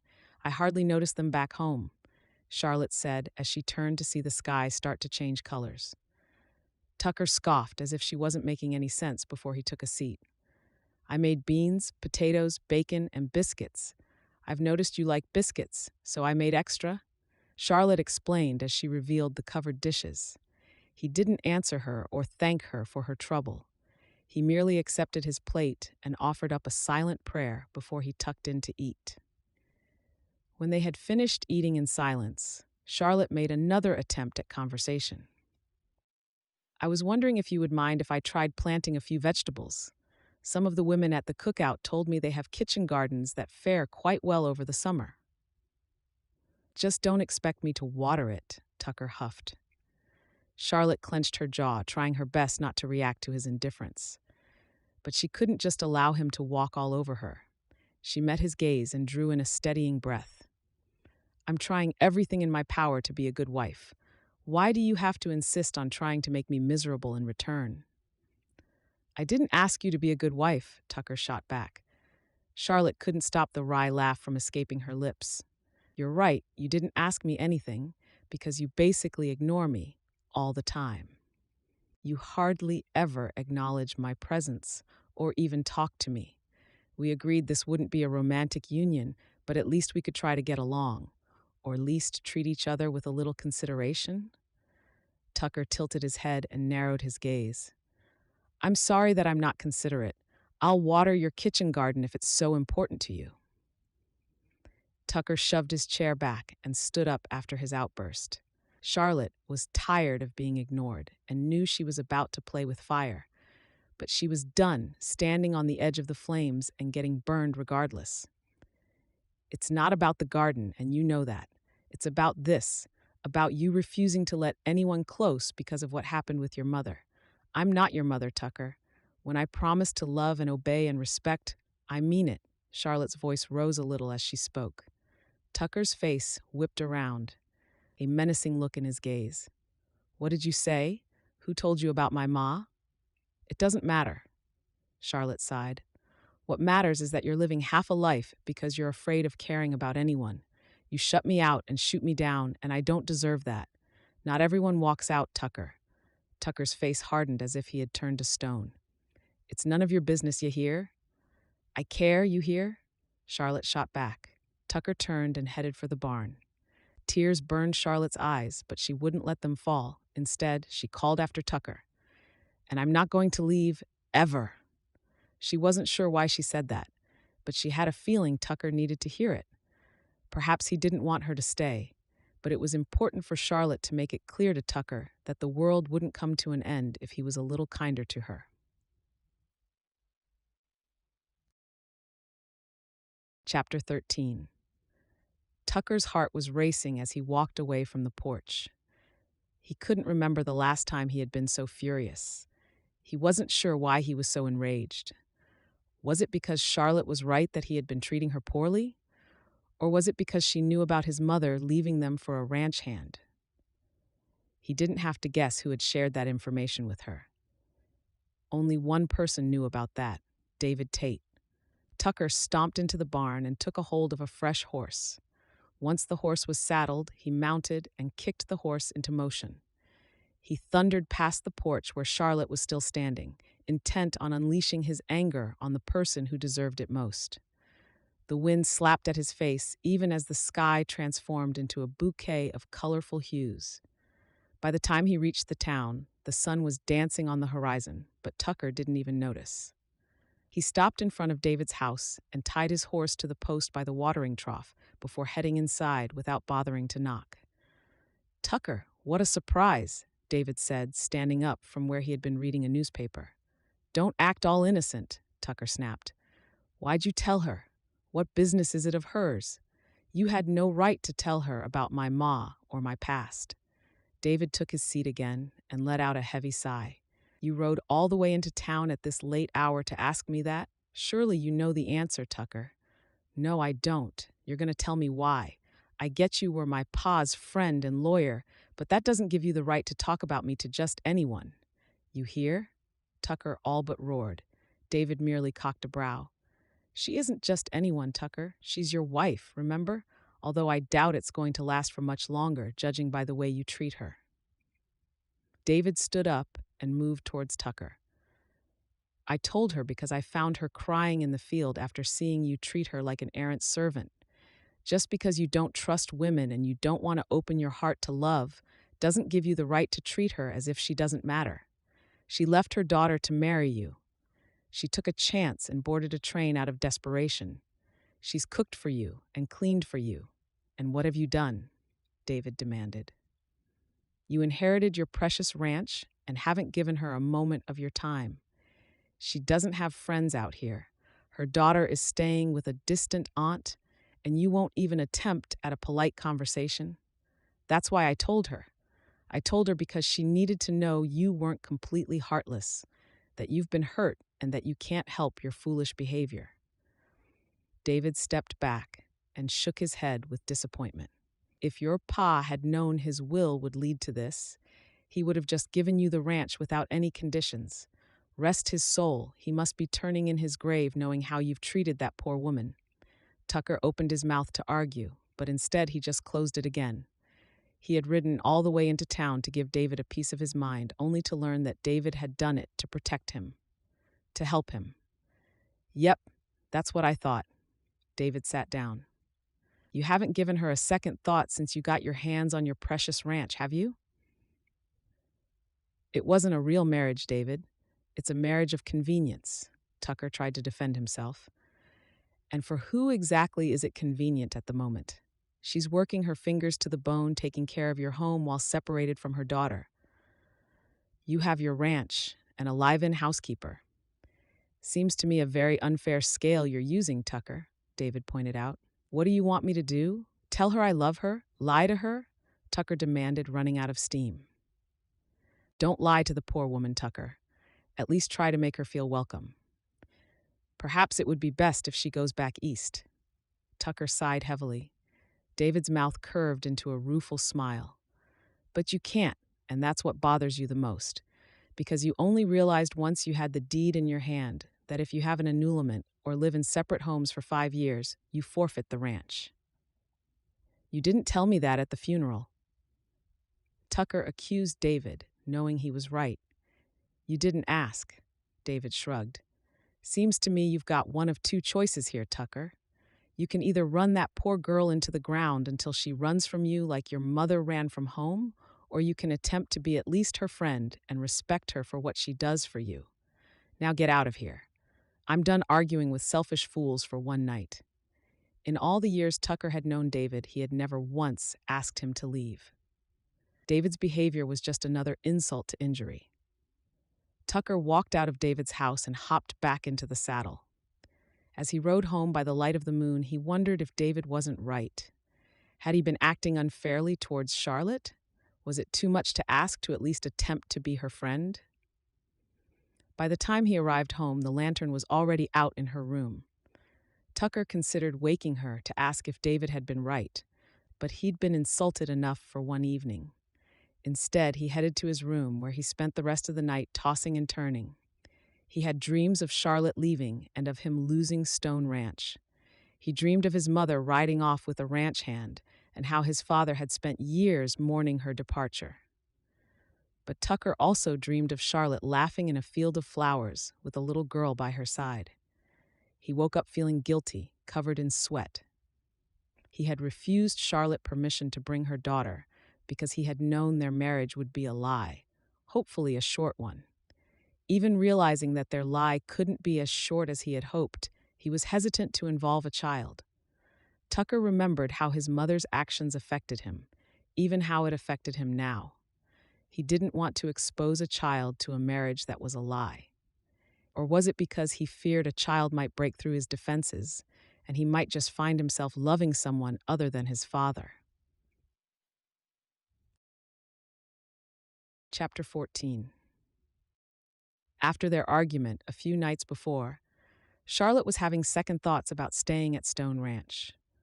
Regardless of how beautiful it was and how wonderful it was to be able to have 3 meals a day and a roof over her head, she was beginning to weigh up the advantages and the disadvantages of being Tucker's wife. If it hadn't been for Mia, Charlotte would have boarded a train a long time ago. She would have tried to establish a new life for herself somewhere far, far away from Tucker Stone. But she was a mother who needed to consider her daughter, and running away simply wasn't an option. Her heart clenched, realizing that's what Tucker's mother had done. She had left an 8-year-old little boy and never looked back. Charlotte would endure living in hell with the devil himself before she turned her back on Mia. She simply needed to find a way to make her life on Stone Ranch work, and her relationship with its owner. She hadn't attempted conversing with him since he had ridden off into the night. Although she had been curious about his whereabouts when he left, she simply couldn't stand the thought of being shut down or pushed aside again. So instead of focusing on Tucker, she tried to focus on making Stone Ranch her home and hopefully a future home for Mia. She had spent the last 2 days tilling dirt in an attempt to create garden beds for her kitchen garden. What Charlotte knew about gardening or growing vegetables equated to less than she knew about hosting dinner parties, but she was willing to learn. She had walked all the way to town earlier that day to buy seeds and to solicit advice from the shopkeeper. Tomorrow, she would sow her first seeds and water them herself. Exhausted after a hard day's work, she made a simple supper of eggs fresh from the chicken coop and some grits. If Tucker wasn't satisfied with what she had cooked, that was his problem. She had decided when she had started cooking dinner. Charlotte had just set out the dinner plates when Tucker stepped into the house. She didn't bother greeting him, knowing she would be most fortunate to receive as much as a huff in response. "Dinner is ready." "Thanks." Charlotte's eyes nearly bulged out of her head. It was the first time he had thanked her for anything in the month since she had been on Stone Ranch. She quickly turned away, making sure he didn't see her surprise before she plated them each food. They ate in silence as usual, but when Charlotte was about to clear the table, Tucker stood up. "Let me, you've had a long day."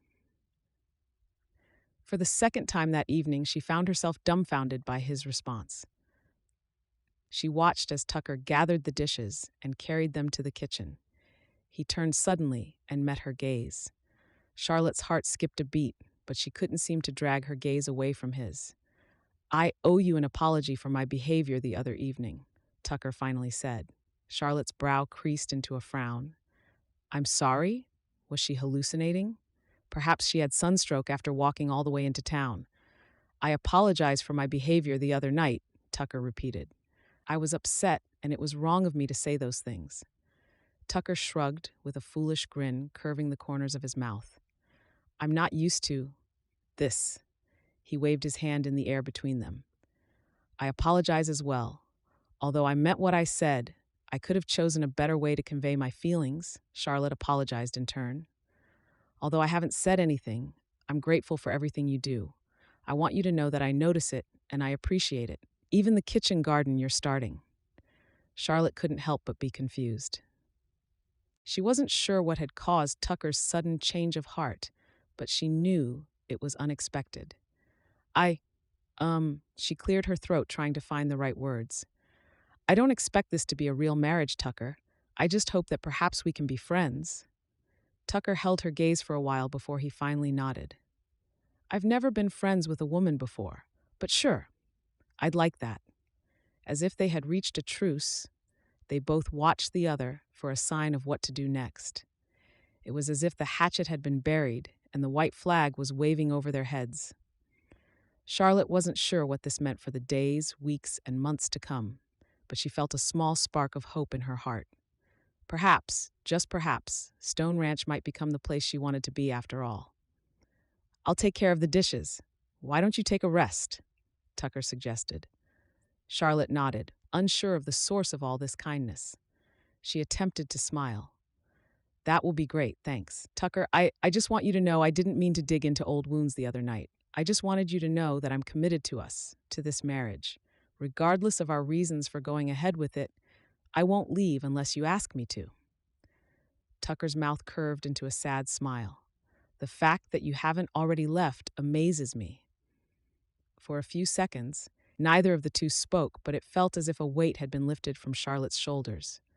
For the first time since arriving on Stone Ranch, she felt as if she could breathe, as if she wasn't an intruder. Chapter 15. The change didn't happen overnight, but over the course of the next month, Tucker slowly began to accept Charlotte's presence on the ranch. He no longer detested the fact that a woman was living in his house. Instead, he embraced the way she had turned it into a home. The house had never been dirty as such, but a woman just had a different way of cleaning and a much better instinct when it came to cooking. Neither Tucker nor Charlotte had spoken about their argument again. It was buried in the past, and that was where it belonged. It had taken Tucker time to accept that he needed Charlotte just as much as she needed him. If it hadn't been for her willingness to marry a stranger, he would be left answering to David about his decisions regarding the ranch. But Tucker still refused to open his heart. He agreed with Charlotte that they could be friends, no romance necessary. And that was the way Tucker was determined to keep it. He wouldn't allow himself to look at her as a real wife, just as he refused to allow himself to care for her, although he found himself looking forward to seeing her in the evenings. Whereas dinner had once been a quiet affair between them, they now spoke. They talked about the weather, the cattle, her attempt at a kitchen garden, and even at times about their past. It was as if they had reached a truce that allowed them to move forward together. For the first time, Tucker had passed down the duty to ride fences that night. He was eager to return home to see Charlotte. He didn't allow himself to consider what that meant. He refused to acknowledge that he had come to enjoy her company. Tucker walked from the barn towards the house and wondered what his father would have thought of his marriage. Would he have been furious with Tucker for finding a way around the conditions of his will, or would he have approved of Tucker's behavior over the last month? As soon as Tucker stepped into the house, he knew she wasn't there. For a moment, a frown creased his brow, even as his heart skipped a beat. Had she left him? Had she finally had enough of their farce of a marriage? The thought of Charlotte leaving made his heart clench in his chest. But before he could assess why, he noticed her through the window. She was busy in her kitchen garden. A large bucket of water stood to one side. Charlotte returned to it time and time again to collect water with a small pail before carefully watering each plant. A smile curved Tucker's mouth at the sight. The kitchen garden had become Charlotte's favorite pastime. She would spend hours weeding the beds and talking to her plants. Tucker, a rancher at heart, found Charlotte's interest in vegetables amusing, to say the least. He headed outside and rounded the house just as she scooped more water. "Afternoon," Tucker said, leaning against an old fallen-down tree stump. Charlotte looked up, and her eyes widened with surprise. "You're home? I completely lost track of time. I'll get started on dinner right away." Before she could set down her pail, Tucker spoke. "Dinner can wait. Finish watering your garden." "Are you sure?" Charlotte asked with hesitation. "Yep, I'm sure. Now, why don't you tell me what you've got growing here?" Tucker moved closer to the beds and inspected the young plants. Charlotte's demeanor changed when she spoke about the plants. Her eyes brightened, and her smile was easy. For the first time since meeting her, Tucker found himself irrevocably attracted to her. There was something about her that made him feel happy and safe. "These are tomatoes. Over here I have some squash and cabbage, and then over there," she pointed to the furthest bed, "are some string beans, carrots, and potatoes." Echuling. "I will see what grows the best in this climate and then make changes next year." Tucker's eyes widened with surprise. "You've got quite the variety. Whether they're going to carry fruit is the real question. Then, of course, there are the critters and the birds. I still need to think of a way to keep them away from my crop," Charlotte admitted, returning for more water. "I know some of the other ranchers' wives make scarecrows," Tucker suggested. "Do they actually work?" Charlotte asked doubtfully. Tucker chuckled. "For some birds, I think." "Then I'll do that," Charlotte said definitively. "Do you possibly have some old clothes I can use?" "I'll set some out for you," Tucker promised before he began pacing out the garden. "I think we can get some chicken wire from town and maybe fence it to keep the critters out." Charlotte stopped and looked at him with a confused expression. "You want to fence my crops? The garden seems to please you. The least I can do is make sure all your hard work doesn't go to waste, especially since it's cost me my dinner," Tucker teased. He could see Charlotte's brow furrow for a moment before she realized he was teasing. Her laughter was light and happy as she shook her head. "If you fence my crops, I'll promise to cook you even better meals when I begin harvesting. I've learned a little about pickling and preserving vegetables from some of the other women around here. That way you can enjoy vegetables even when they're not in season." "The perfect wife," Tucker teased again. It felt good to make Charlotte laugh. Tucker found himself drawn towards this side of her. When she had arrived 2 months ago, he had been so intent on keeping his distance, he hadn't even taken the time to get to know her. But now, the more time he spent with her, and the more he spoke with her, the more he realized that Charlotte was a very likable person. They talked a little more about the garden while Charlotte finished watering all her plants. By the time they headed around the house to start on dinner, the sun was just setting in the west. "I can't believe it's already 7 o'clock and the sun is still up. Back east, it's completely dark this time of evening," Charlotte said, glancing towards the sunset. The light held longer on this side of the country, something that Tucker had come to take for granted. "If you're not up to cooking, I could start a fire. We can grill up some steaks and eat them with beans, like them cowboys do when they're out on the prairie." "Really?" Charlotte asked with the excitement of a little child. "Sure," Tucker nodded. He forgot sometimes that she came from the city and hadn't enjoyed the same customs as he did growing up. "I must warn you, though, the mosquitoes might have their supper before we do." Charlotte's laughter rang in the air. "For a cowboy cookout, I'll let them feast." Chapter 16. Armed with a basket of vegetables freshly harvested from her own garden, Charlotte felt wonderful. In New York, Charlotte had never even considered growing her own vegetables, and now that she had, she knew it was something she wanted for the rest of her life. Of course, the garden took a lot of work and a lot of time, but the bounty she now held in her arms was worth every second and every ounce of energy. For the first time, she realized how wonderful it must feel for Tucker to be able to put beef on the table from his own herd. For the first time, Charlotte felt as if she was contributing. She wasn't just relying on Tucker to provide for her, but in her own small way, she was now providing for him as well, even if it was just carrots, cabbage, and 2 tomatoes. A smile curved her mouth as she began to cook, wishing that Mia could have been there with her to share the moment. She still wrote her daughter every day, although she couldn't be sure that Aunt Mabel read her all the letters. Aunt Mabel only wrote to her once every 2 weeks, and when she did, her letters were short and to the point. She merely scribbled down a few words to inform Charlotte of Mia's well-being, and always ended her letters with curiosity about how much longer she would need to care for Mia. Charlotte prayed for her aunt and for her daughter every single night, but she couldn't help but wonder how her aunt could be so self-absorbed. What had happened in Mabel's life to make her so mean and unfeeling? Then, of course, there was the matter of bringing Mia to Stone Ranch. Over the last few weeks, things between her and Tucker had started to change. She wouldn't label them as the best of friends, but they were no longer indifferent enemies. Instead, Tucker asked her about her day and even discussed ranch matters with her. It was as if Tucker had slowly come to accept her presence on his ranch, and if she wasn't mistaken, he was almost grateful for it. He hadn't admitted it outright, but small things he said and did give Charlotte that impression. At first, he would have dropped his belongings all about, and Charlotte would have picked up after him, but now he tidied after himself. Every night, he complimented her cooking and thanked her for her trouble. After their first cowboy cookout, as Tucker had called it, they held one at least once a week. On those nights, Tucker took care of dinner. Charlotte hadn't come to Stone Ranch to find love, but slowly she was starting to feel the change inside herself. She looked forward to spending time with Tucker in the evenings, and of more concern, she felt her heart skip a beat whenever he smiled at her.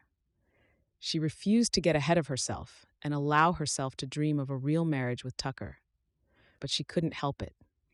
At times, she dreamed of a future with Tucker in which they weren't just friends, where they could be a real family with Mia. It was for that reason that she didn't want to push him on reconsidering Mia coming to the ranch. She was patient and hoped that in time Tucker would understand how much she missed her daughter. The last thing she wanted was to ambush Tucker with her 3-year-old daughter and have their relationship return to one of silence and indifference. As she cooked, she found herself praying that Tucker would open his heart to the possibility. She had just finished offering up her prayers when Tucker walked into the cabin. After greeting her and hanging his hat behind the door, he moved to the wood stove to peer into the pots. His smile was easy, his eyes affectionate when he spoke. The Bible might demand wives to submit to their husbands, but if you cook for me like that every night, I'll submit to you willingly. Charlotte turned and smiled at him. Careful, I might hold you to that. Their eyes met, and Charlotte felt the shift in herself. She couldn't deny her feelings for Tucker any longer. He might be a man that could be mean and cold, but he was also a man who made her laugh and feel appreciated and accepted. The dreams she had about a real marriage and a future as a family with him and Mia took root in her heart and began to grow there. As she searched Tucker's gaze, she realized he would be a wonderful father. Tucker's past had left deep scars on his heart, but it was Charlotte's hope that she could help him heal those scars and learn to love and trust again. His smile curved a little more as he reached up and brushed a finger over her cheek. Looks like you brought more than just vegetables from your garden. You had a little dirt on your cheek. Charlotte blushed, wishing she had taken a moment to take care of her appearance before Tucker returned home from the pastures. Her heart was racing a mile a minute as they stood only inches apart. If she had doubted her feelings for Tucker, she knew now those doubts had faded like mist before the morning sun. Without even realizing it, she had fallen in love with her pretend husband. The realization was as unexpected for Charlotte as the tender way in which Tucker was looking at her now. But she wouldn't allow herself to believe he felt the same way. Tucker didn't believe in love. He didn't trust that women could be loyal. And most of all, he wanted nothing more from her than her signature on their marriage certificate. Charlotte felt her eyes well with tears and didn't want Tucker to see her become emotional in any way. She quickly turned away and drew in a steadying breath. Dinner is almost ready if you want to wash up. Tucker stood for a moment before she heard his footsteps retreat out of the kitchen. As soon as she was alone, Charlotte gasped for breath to ease her racing heart. Her life was complicated enough with Tucker without having feelings involved, she reminded herself. But when he returned and they sat down for dinner, Charlotte realized that now that she had acknowledged her feelings, it wouldn't be as easy to ignore them. Charlotte had never been afraid of love. She saw it as a gift and knew that once she allowed herself to love, she couldn't stop.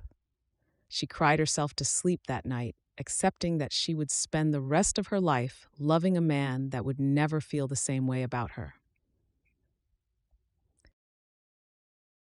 Chapter 17. Your pa would have been proud of you, Tucker. David smiled at Tucker from behind his table. Tucker shrugged. I hope so. I want to do right by him, you know. He gave his whole life to that ranch, and I want his legacy to live forth. And it will, through you and your children. David nodded in agreement. A frown creased Tucker's brow. Children? Tucker, you are a married man. Surely have thought about having children? David laughed. Tucker shrugged. Charlotte and I know you know that it's only a marriage of convenience. She needed a place to stay and I needed a wife. I'm sure that was the plan, but are you sure that's the way it remains? You seem to care about her and she about you. Tucker's heart skipped a beat before it began to race with fear. David, maybe you should get the doc to take a look at your eyes. You seem to have a problem with your sight. David cocked a brow. I'd rather have a problem with my sight than my heart. David shook his head and let out a quiet sigh. I've never spoken to you about this, Tucker. It wasn't my place, but I feel it's time I said something. Your ma was a restless soul right from the start. Don't, Tucker said, holding up a hand and shaking his head. No, you came here to ask my advice. Now I'm going to give it to you. I came here for advice about the ranch's ledgers, not this. David shrugged. Either way, you're going to hear me out. Your ma never really adjusted to life on the ranch. She constantly complained about the dust, the small town, and almost everything else. Charlotte isn't your ma, Tucker. You can't let your ma's actions influence the rest of your life. You've got a good woman at home, one who cares for you, one who can make you a very happy man if only you allow her to. Stop being so stubborn and foolish and look what's inside your heart. David, I know Charlotte's not my ma, but that doesn't mean she won't leave, Tucker pointed out. You can't see into the future, especially if your sight is already compromised. David leaned forward on his elbows and met Tucker's gaze head on. Really? Then let me ask you this. Have you even considered the fact that you might be falling in love with her? Instead of being so darn stubborn, take a moment and look into your heart, Tucker. Can you imagine living on that ranch without her again? Can you imagine never seeing her again? If you can, and you can honestly say that she hasn't changed your life for the better, I'll find a way around the conditions of your pa's will. I'll make sure you keep your ranch if that means you're not going to waste more of Charlotte's time. She doesn't deserve to wait on you while her daughter is miles away. David's eyes narrowed a little more. I'll give you a week, then you tell me what you want to do. But before you do, make sure you're sure. Passing up on love is something you regret for the rest of your life. I still do. Tucker frowned. What do you mean? I mean that I once loved a woman. I met her back east when I got my law degree. I was so insistent that the time was wrong, that my degree and my future were more important than our feelings, that I lost her. I've never loved another woman, David admitted ruefully. And let me tell you something. Growing old with a law degree is a lonely life. Tucker considered David's words and wondered if David was right. Was he too stubborn to accept what was right in front of him? Was he so afraid of love that he couldn't accept the feelings he had for Charlotte? Needing time to process what David had just told him and the offer he had just made to forego the conditions of his father's will needed consideration. Was he really just wasting Charlotte's time? He stood up and held out his hand to David. I've got to get going before the sun draws water. They shook hands, but before Tucker left, he turned back and met his godfather's gaze. Thanks for sharing that with me. As I said, you got some thinking to do, David reminded him. Tucker stopped by the post office and the mercantile before he headed back to the ranch. Instead of riding his horse like he had the hounds of hell on his tail, Tucker took it slow. He thought about everything David had said and found himself wondering if he would be able to imagine a life without Charlotte. If he was honest, he had come to care for her. But love? Surely loving someone was something he would have been aware of. He enjoyed Charlotte's company. He liked her cooking and had come to care for her in some way. But did that equate to love? Tucker tried to imagine a life without her and was surprised to find the concept daunting. Daunting, and just like David had warned, lonely. As he neared the ranch, Tucker decided that he would take the next week and truly assess his feelings for Charlotte. David was right. Charlotte had a daughter, and if Tucker didn't love her, he was wasting her time and keeping her from her daughter. He had no idea how he was going to find out if he really loved her, but he prayed that God would guide him.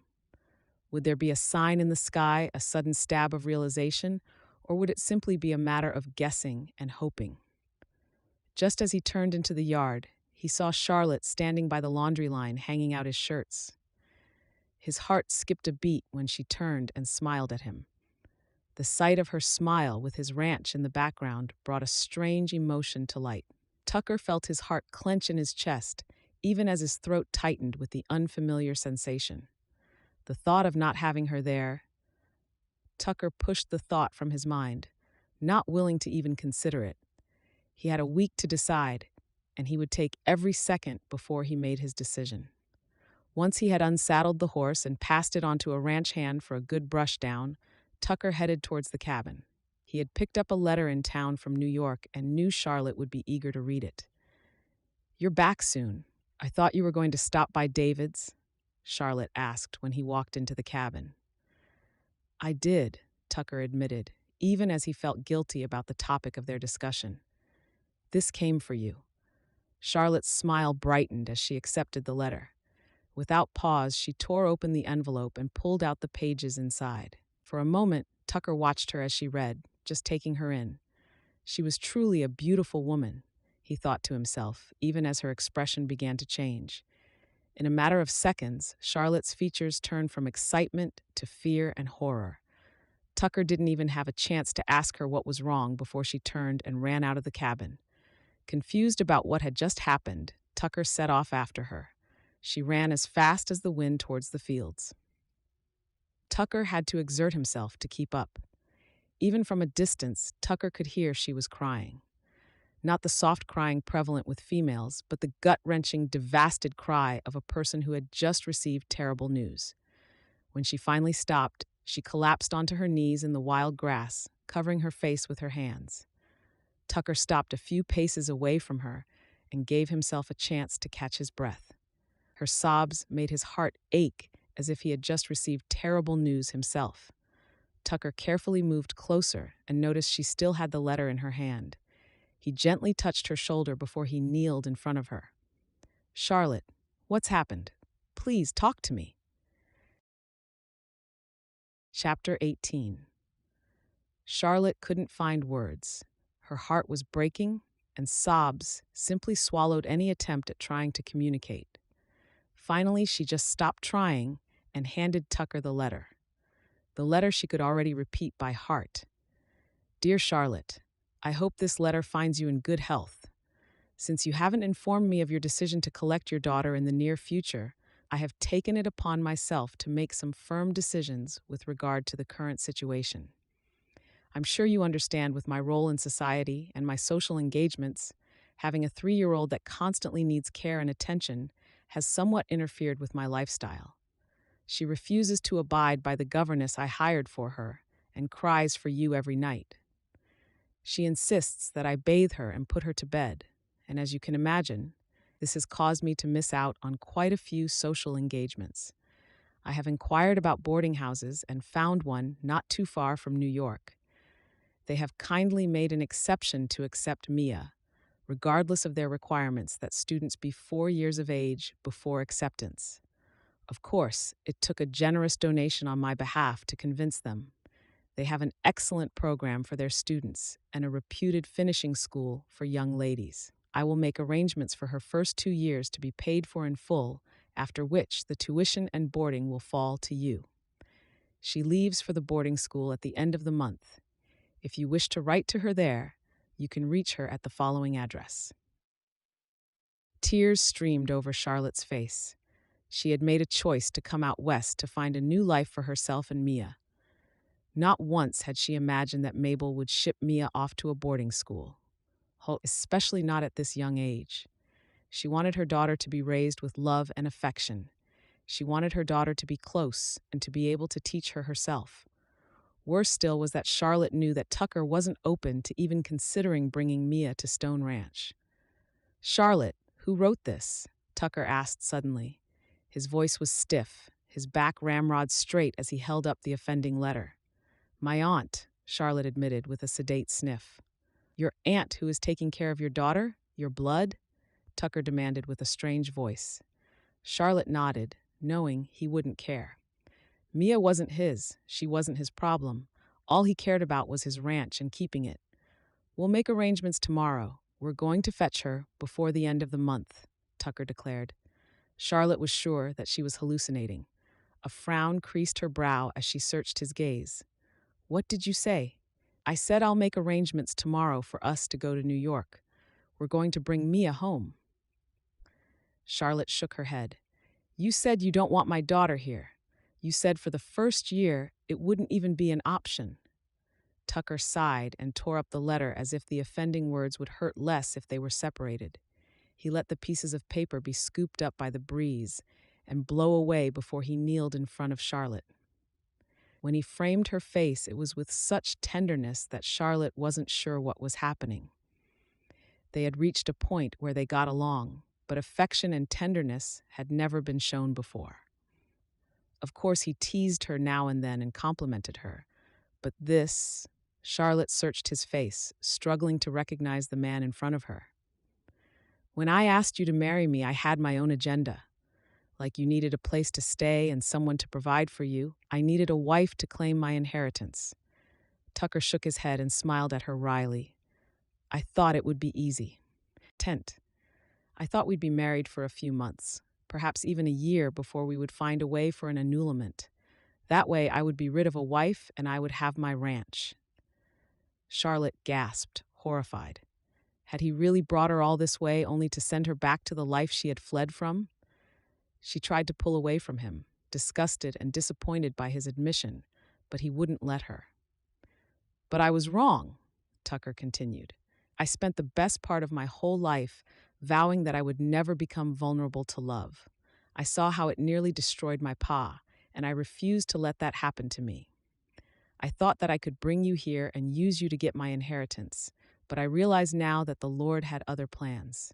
From the very first moment I saw you, I knew I had to steel my heart against you. Your smile, your kindness, and your sweet disposition were sure to crumble the defenses I had built around my heart, so I kept my distance with rudeness and silence." Charlotte shook her head. "What are you saying?" A smile curved Tucker's mouth. "I'm saying that I want us to go to New York and fetch Mia. I want us to be a family. I didn't realize I loved you until today. This morning, David offered to release me from the conditions of my father's will if I didn't love you. He gave me a week to make my decision, to either remain married and open my heart to loving you, or to send you back east with compensation for your troubles. I don't need a week, Charlotte. I know what I want." Charlotte frowned, searching his gaze. She struggled to believe the words he was saying. She had truly thought that Tucker didn't care about her at all. But now, his honesty caught her as much off guard as Aunt Mabel's letter. "I want you, Charlotte. You crawled under the fences I had put up around my heart. You turned my house into a home. You stole my heart and you made me believe in love again. I wasn't even sure when or how it happened, but I'm not letting you go. Mia belongs with you, so we'll go and get her." "You love me?" Charlotte asked, baffled. Tucker nodded with a loving smile. "Perhaps in time you can find it in your heart to love me as well. I know you loved your husband, and it will take time, but I'll be patient." Charlotte sniffed as another wave of tears overwhelmed her. You don't have to be patient, Tucker. I realized I was in love with you weeks ago. Tucker's eyes widened with surprise.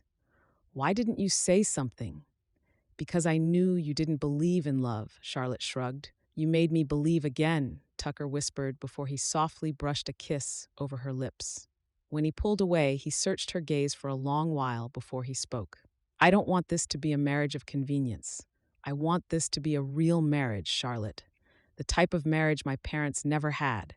I want us to trust each other, to love each other, and I want us to raise our children witnessing the love we share for each other.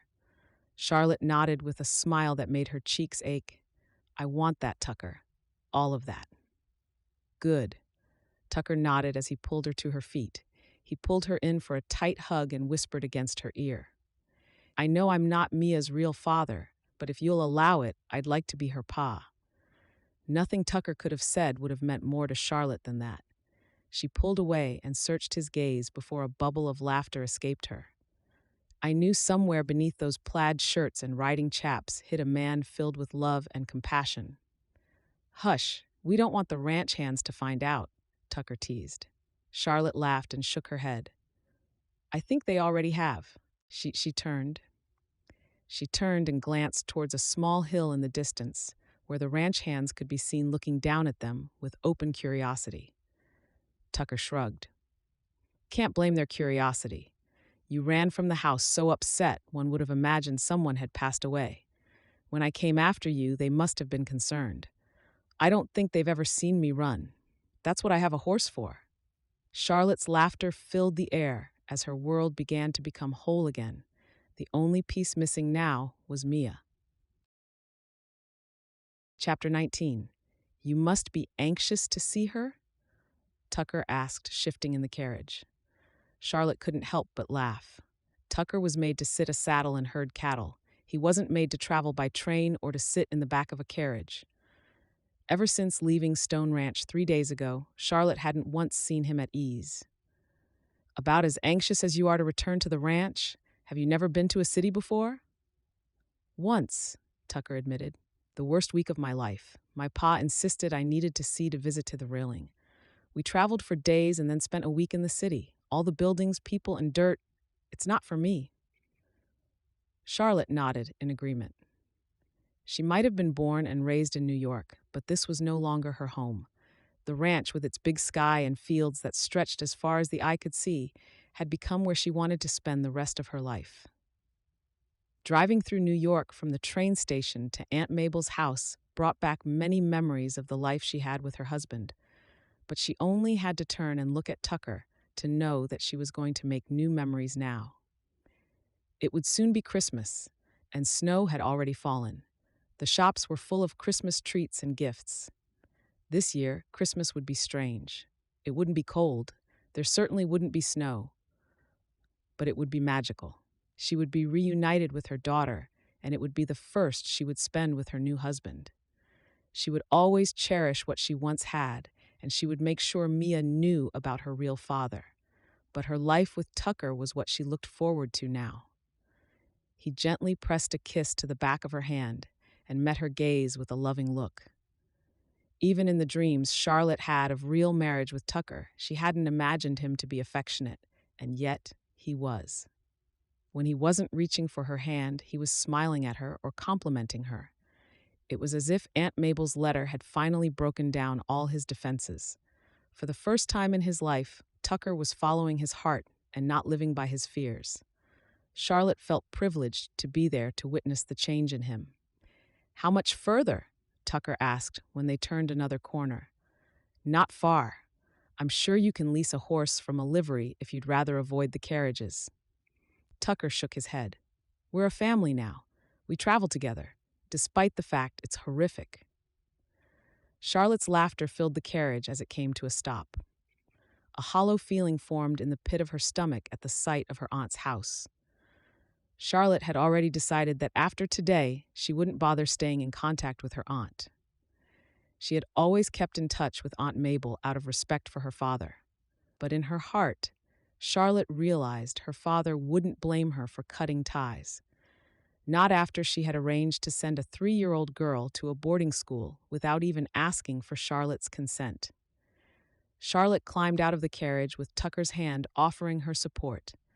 Her foot made an imprint in the fresh snow, and she wondered if she would ever see it again. She drew in a deep breath as she ascended the steps leading to the front door, while Tucker asked the carriage driver to wait for them. After a few knocks, the butler opened and they were shown inside. Aunt Mabel was sitting in the drawing room, having tea with a few of her socialite friends. Her eyes widened with surprise the moment she recognized Charlotte. "Charlotte, what a surprise! Come join us for tea. Who is this?" Aunt Mabel asked, glancing at Tucker as if he were about to rob her of her jewels. "This is Tucker Stone, my husband. We've come for Mia. If you tell me where her room is, I'll fetch her." "Mia?" Prasanai, Aunt Mabel asked, as if Charlotte has just asked after a stray dog. "Yes, Aunt Mabel. My daughter. Where is she?" Charlotte demanded, slightly irritated with her aunt's indifference. "Well, the boarding school invited her to early enrollment. She left 2 days ago." Anger surged through Charlotte's veins. "You've sent her away already?"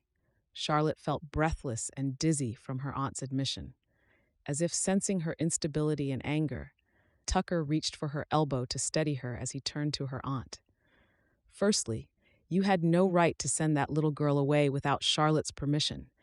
And secondly, don't ever try to contact my family again. Now tell me where we can find our daughter." Charlotte turned to Tucker, surprised that he had called Mia their daughter, but her surprise was nothing compared to the look on Aunt Mabel's face at being chastened by a cowboy in her own house.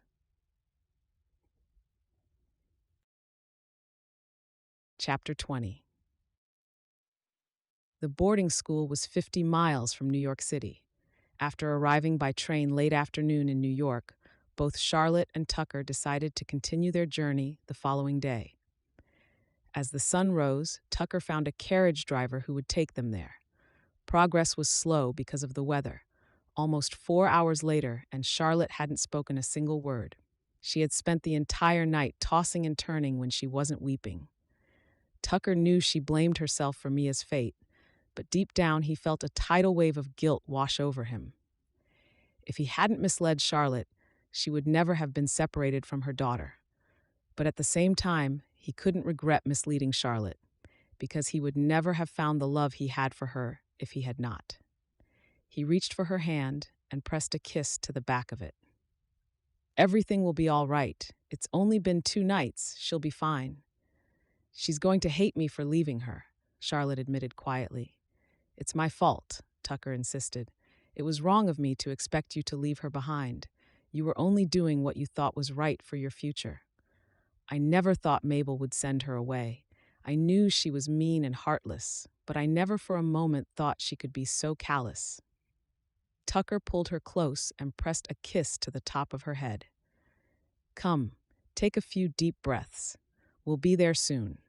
You don't want to have swollen eyes when you see her for the first time in months." He held her for the rest of the journey, just as anxious as Charlotte to see Mia. Although he hadn't even met her yet, Tucker already loved her because she was part of Charlotte. The boarding school looked as if it had stood for 100 years. It looked more like an English castle than a school.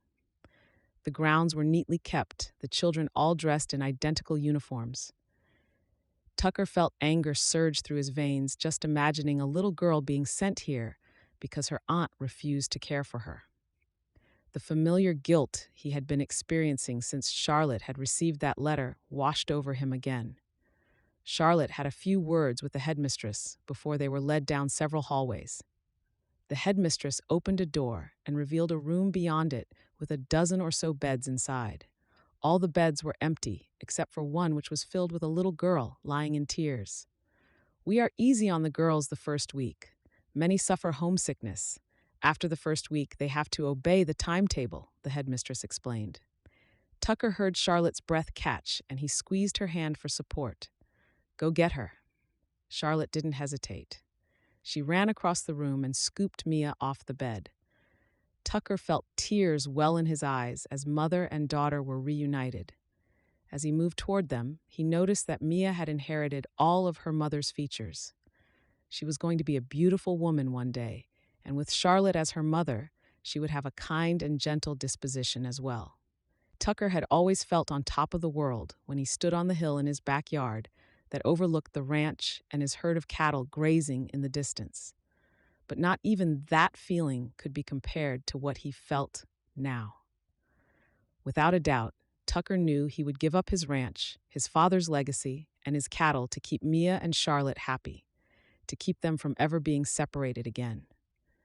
His heart swelled in his chest with emotion as he waited to be introduced. After a few moments, Charlotte set Mia down and turned to Tucker. "Mia, this is Tucker Stone, your new father." Mia frowned for a moment as she inspected Tucker's appearance. When her nose scrunched up with curiosity, Tucker lost his heart. "You have funny clothes," Mia finally said. Tucker couldn't help but laugh. He bent down to meet her gaze with a smile. "That's because I do funny work. I make cows happy for a living." Mia's sweet laughter filled the air before she flung her arms around Tucker's neck. Tucker had never known love could be so overwhelming or be cemented instantly. But as he held Mia in his arms, he knew he loved her with all his heart. "Can I call you father?" Mia finally asked when he set her down. Tucker's throat closed up with emotion. He glanced at Charlotte for help, and she simply smiled at him. "You can call him father or pa. Where Tucker's from, children call their fathers pa." "Pa," Mia asked with an adorable smile. "Can we go home now?" Tucker laughed and nodded with joy in his heart. "Let's do just that." Chapter 21. "Will Santa Claus come to the ranch, Pa?" Mia asked. Charlotte stared at Tucker apologetically. Mia hadn't given Tucker a moment's peace since they boarded the train. During the course of the first day's journey, she must have asked him over 1,000 questions. What is a ranch? How big is a cow? Will I learn to ride a horse? Will I have my own bedroom? By the end of it all, he was quite exhausted, but the smile never left his face as he answered each inquiry very carefully. Mia had been left in no doubt that she was never, ever to go anywhere near the bull shed. The way Tucker described them, Mia imagined they were as big as the black steam engine that pulled the train carriages. "Well," Tucker said with a mischievous grin, "Arizona is a very strange place, you know. Hopefully Santa Claus can find a way to visit there. It's very different from the North Pole." When they finally pulled into the station, it was the day before Christmas Eve. Mia looked around in wonder at the rugged landscape. She had never been outside the bounds of the city before. When she wasn't talking and asking questions, she was staring wide-eyed out of the window of the train, her nose pushed up to the glass. Lance was waiting for them with the cart. He gave her a little bow. "Well, hello, little miss." "This is Lance. He helps Pa around the ranch," Charlotte said by way of an introduction. Mia beamed in delight as Lance took off his hat in greeting. Tucker gently lifted her and placed her beside Lance. "If you ask him nicely, he might let you hold the reins." Lance gave Tucker a knowing glance. Charlotte noticed it and wondered what it meant. She rather suspected something was happening that she had no knowledge of. Her suspicions were proved valid when they arrived at the ranch. Somehow Lance had managed to decorate the porch with all manner of greenery and festive lanterns in celebration of the Christmas season. The interior was even better. A glorious 6-foot-tall Christmas tree stood next to the fireplace. How he had managed to come by a fir tree in the middle of Arizona was a mystery. But there it was, standing proud and decorated, and a wonder to behold. There were jars of bright-colored candy on the side, and the greenery had even made its way indoors. Mia was astounded. To be honest, Charlotte was probably even more astounded. They had never had a Christmas tree before. The only way Tucker could get Mia away from the Christmas tree was to insist that she see her new bedroom. Charlotte looked a little confused, but Tucker just smiled and nodded his head in the direction of the room. In their absence, Tucker's father's room had undergone a complete transformation. A wonderful little wooden bed stood in the center of the room, delightfully covered with pink blankets. A mobile of birds hung from the ceiling. A silver hairbrush and comb took pride of place on the new dresser. It was the perfect little girl's room. Charlotte burst into tears when she saw it. "How did you manage this?" she asked as Tucker comforted her against his chest. "Remember when it took me a while to purchase the tickets?" Charlotte's head nodded. It didn't really. I got him in just a minute. I took so long because I sent a telegram to David asking him and Lance to decorate the house and to arrange the perfect girl's bedroom. For two frontier men, I think they've done a pretty grand job of it, don't you? Charlotte couldn't answer. She was just too emotional. Instead, she blubbered a little more into her husband's chest. After they put Mia to bed on the night of Christmas Eve, Tucker seemed a little subdued. "How are you feeling?" Charlotte finally asked. It was unspoken between the two of them, but Charlotte remembered that it was a year ago today that Tucker's father had died. "I just wish the old man was here to see this. I resented him for what he put in his will, but I can see precisely why he did it. Now 1 year on, I have the perfect family," he said. "All in good time to satisfy his claws. I'm so glad I replied to your advertisement. I'm so lucky. No, my precious wife, I have been blessed this Christmas. I shall never forget it." She snuggled close to him in front of the fire, and they watched the flames dance for the next hour. It would soon be Christmas Day. Mia, understandably, was up at dawn, desperate to see if Santa Claus had managed to find Arizona. Strangely enough, he had. Lance had taken Mia on a tour of the ranch in the cart on the morning of Christmas Eve while Tucker and Charlotte headed into town to buy gifts. There was now a range of packages wrapped in brown paper and tied with colorful bows under the Christmas tree. Mia tore the paper off with glee. There were new dresses, more suitable for the frontier. There was a doll that was almost identical to Mia, and there was even more candy. Charlotte had objected to this, thinking about her daughter's teeth. But Tucker had insisted, saying that it was only one day of the year. Finally, Tucker had one special gift for his new daughter. "Come outside with me, little one," Tucker invited, holding out his hand for her to hold. She obeyed immediately, skipping outside, holding her new pa's hand. Charlotte followed, not wanting to miss this moment. "Where are we going, Pa?" "To the stable." "Is this the stable that the baby Jesus was born in?" she asked seriously. Tucker laughed. "I'm afraid not, but I think it was very similar to this." They walked by the horses, and Tucker picked her up so that she could pat each one gently on the nose as they went past. They came to the final stable. In it was a small bay pony with a red ribbon tied around its neck. "Happy Christmas, little one," Tucker said. "What do you mean?" Mia asked. "This little pony is for you. I'll teach you to ride him." Mia squealed with delight and clapped her hands. She threw her arms around Tucker's neck and kissed him on the cheek. "Oh, thank you, Pa. Thank you, thank you, thank you." Once again, Charlotte wiped a tear from her eye. Tucker put Mia on the ground to introduce her to the new pony. Charlotte stepped forward and held his hand. "Thank you for the most special Christmas," she whispered. Tucker turned towards his new wife. He gently leaned down and kissed her. "Christmas would have been nothing without the both of you." Epilogue, 2 years later. Christmas Day. Mia ran inside after feeding Santa Claus in the stable. She had named the pony after the man who had brought him to her. She had insisted that Tucker teach her to ride the very next day.